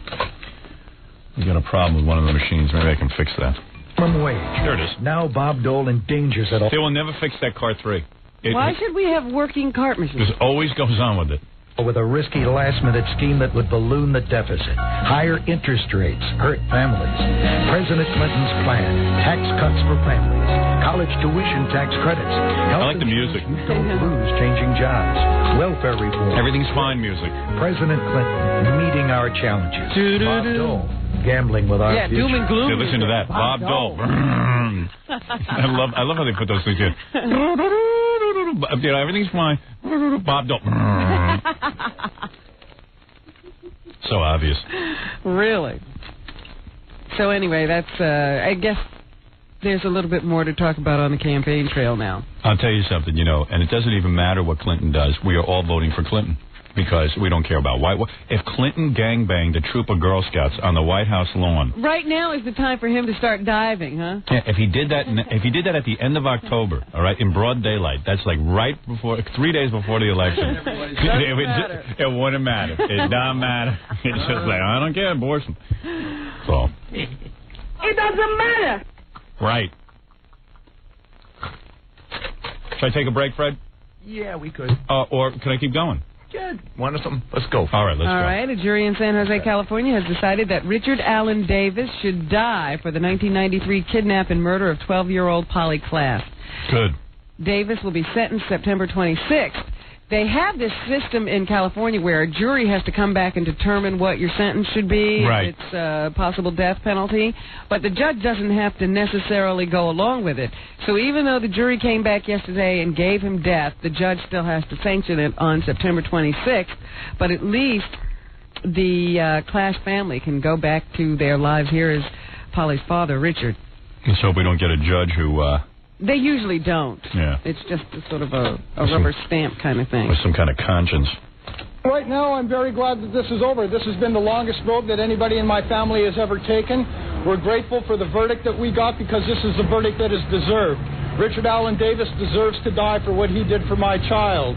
Took a 12-year-old's life.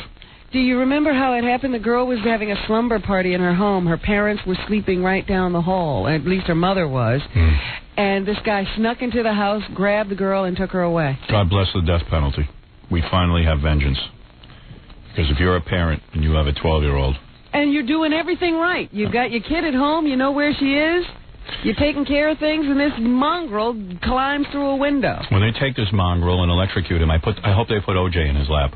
Do you hear what I said, Robin? I heard what you said. Because that way we wouldn't have to waste electricity. God bless the death penalty. It's too good. It's too good for him. Let's hear it announced. Here's Tanya Hunter, the court clerk, reading the verdict of the jury. We, the jury, in the above entitled actions, do determine that the penalty shall be death. Hip hip hooray! There you go. Animal, go fry in hell. They said he smirked. Yeah. When he heard the verdict. That's good. That's good. We'll see if he's smirking when he's peeing his pants on the chair. Pluck out his eyes and fill his head with sulfuric acid. Thank you, Jackie. Jackie really got Jackie loves that one. I got 1 million of them, pal. Don't worry about it. I'll keep you laughing all morning. I'm a barrel of laughs. You are. The laughs will keep on coming. That's right, joke man. You want to laugh, you stay right next to me. I'll keep you chuckling all day. That's what I'm good for. That's what people use me for. I had another story here. It must be down here. You're amusing. Guy called the vampire rapist. Yeah. What about the vampire rapist? He's getting out of jail. Good. Down in Florida. John Crutchley was supposed to move into a church mission in Melbourne, Florida, but city officials don't want him there. They're trying to find a home for this guy now. I don't know why they have to let him out. He raped a 19-year-old hitchhiker in 1986 and drank some of her blood. And police say there's no guarantee he won't do it again.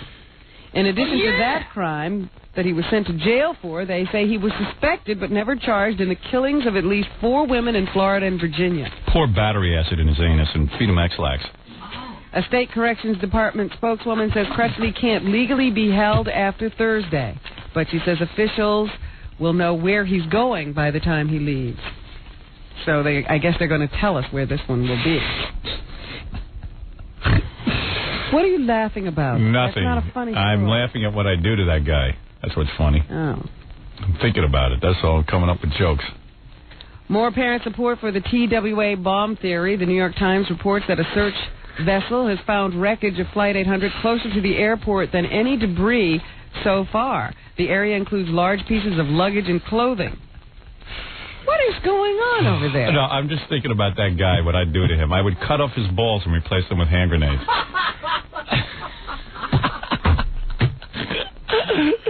Think about that for a second. Oh. Was that a great torture or what? Man, you got me on a roll with all these guys committing crimes. Oh. The investigators say that the discovery appears to bolster the theory that an explosion took place in or near the plane's forward cargo hold. Also, the fact that the pilot was still strapped into his seat means that the explosion wasn't close to the cockpit. Of course it was an explosion, Robin. I've been screaming that since this day one. We still have no evidence, however. No, I got evidence. I know exactly who did it. You can't give me names. The FBI knows, the CIA knows. They've already paid off their informants. They know exactly who did this. This is a joke. And we'll never do anything about it anyway.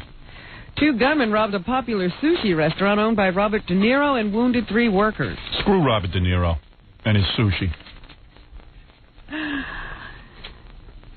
Sushi restaurant. That one suspect was arrested shortly after the robbery at about 12:30 Monday morning. You know, I ate that sushi on the set of the movie.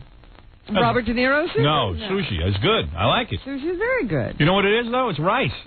And raw fish. Is that what that is? You probably didn't have the raw stuff. I think were I you did. Eating? California roll? It was a big round roll. 95% rice and a little tiny. Yeah, I had hardly any fish in there. But it depends on what kind of fish it is, whether it's cooked or not. I don't think this was cooked. It was cold. Well, that could have been. Well, California roll's cold, too. And I dipped it in this hot crap. Boy, that was a rush. And I ate about 20 of them. Well, I'm glad you liked it. Is that fattening? The green crap. Oh, yeah. It looks like gum. It's great. Man, it was that green stuff. Yeah. Hey, now. Wake you right up. Police say the two barged in. You should see the scene in the movie. I'm shooting flames out of my ass. Will you stop? I had to prepare for it. The two robbers barged in as employees were closing the restaurant and shot the sushi chef. Wow. That's wrong. A waitress and a dishwasher before fleeing with an unknown amount of cash. Why do they have to shoot all those people? I don't know. These criminals are heinous. For minor gunshot wounds at St. Vincent's Hospital and are listed in stable condition. These criminals are vicious. Oh, it's Nobu. Yeah. That's the name of the restaurant. Nobu. I didn't know I'll never go De Niro owned that one. Sure, he owns the world, De Niro. Alicia Silverstone, the girl from Clueless. She's still fat? The girl from Clueless. That is a great movie. I have watched Clueless 15 times, literally. That is one of the best movies. Amy Heckling's a real good director. It's not about the fact that there are young girls in it? Nah, I don't care about that. It's just a really good movie. Sure. I'm serious. It's not a sexual movie for me. I'm not an Alicia Silverstone. I don't sit and get a hard on over her. She looks like she don't have a brain in her head.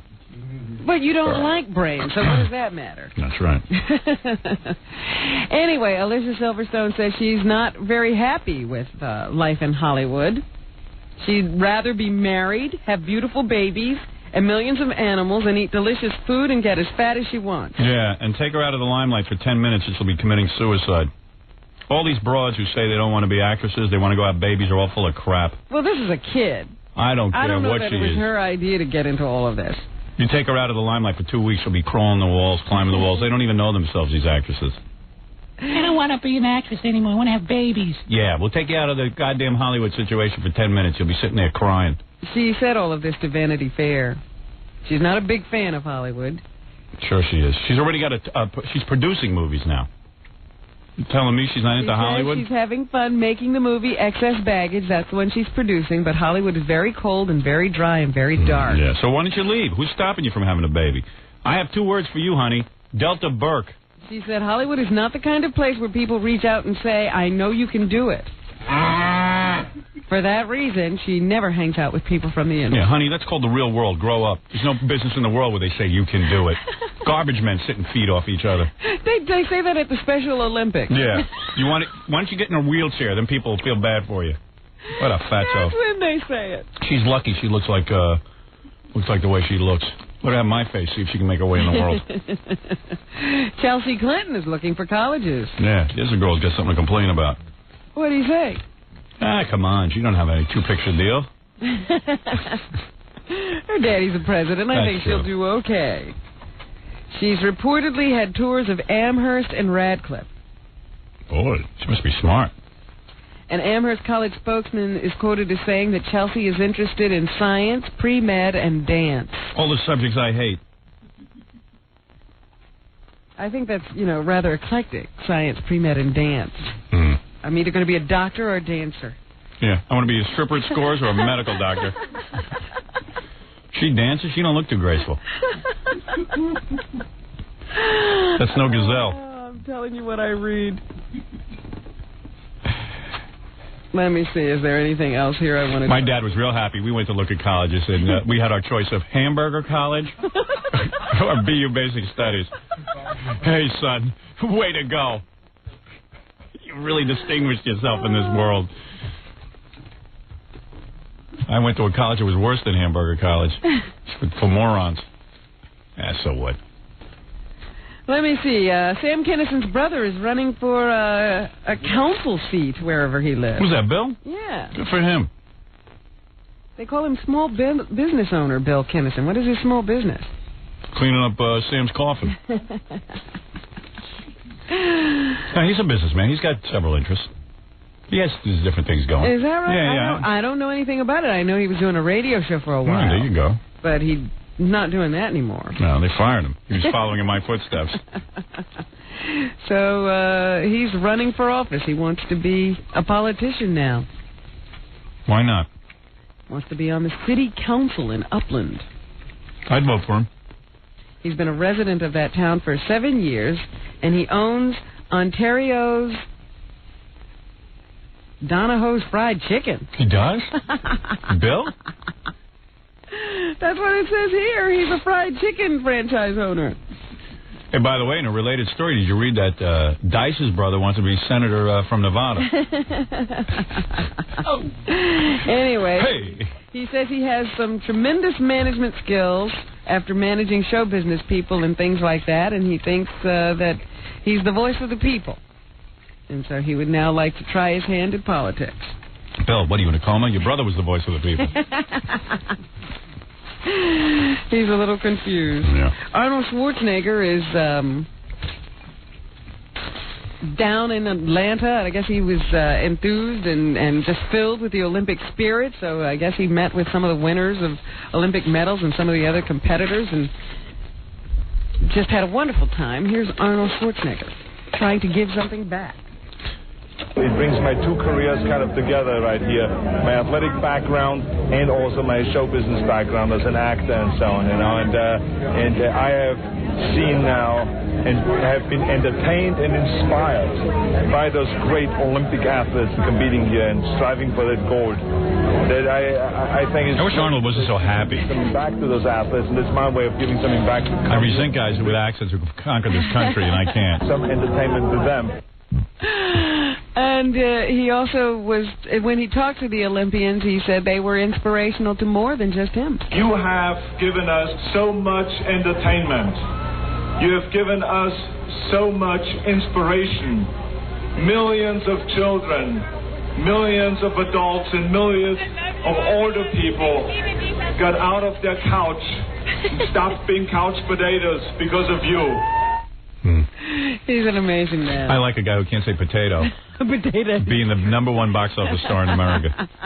He's amazing. And there's another big box office star. Her name is Michelle Khan. I never heard of her. She is the female Jackie Chan, I guess. Oh, her. Yeah, she's I've seen her all over. Movie with him. You know that's a bomb.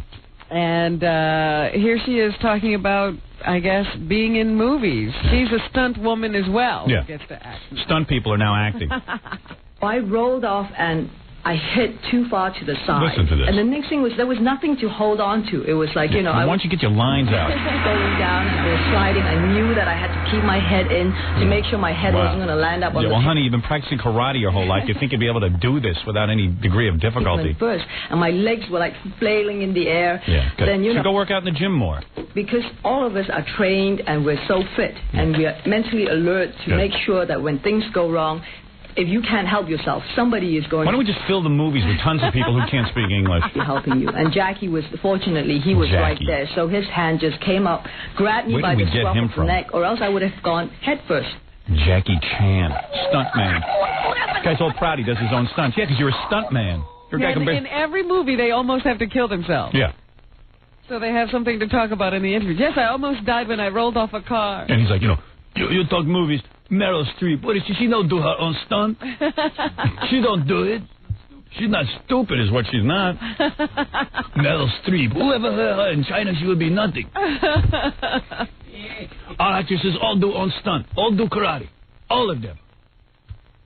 Meryl Streep don't even do karate movie. Hey, shut up, karate.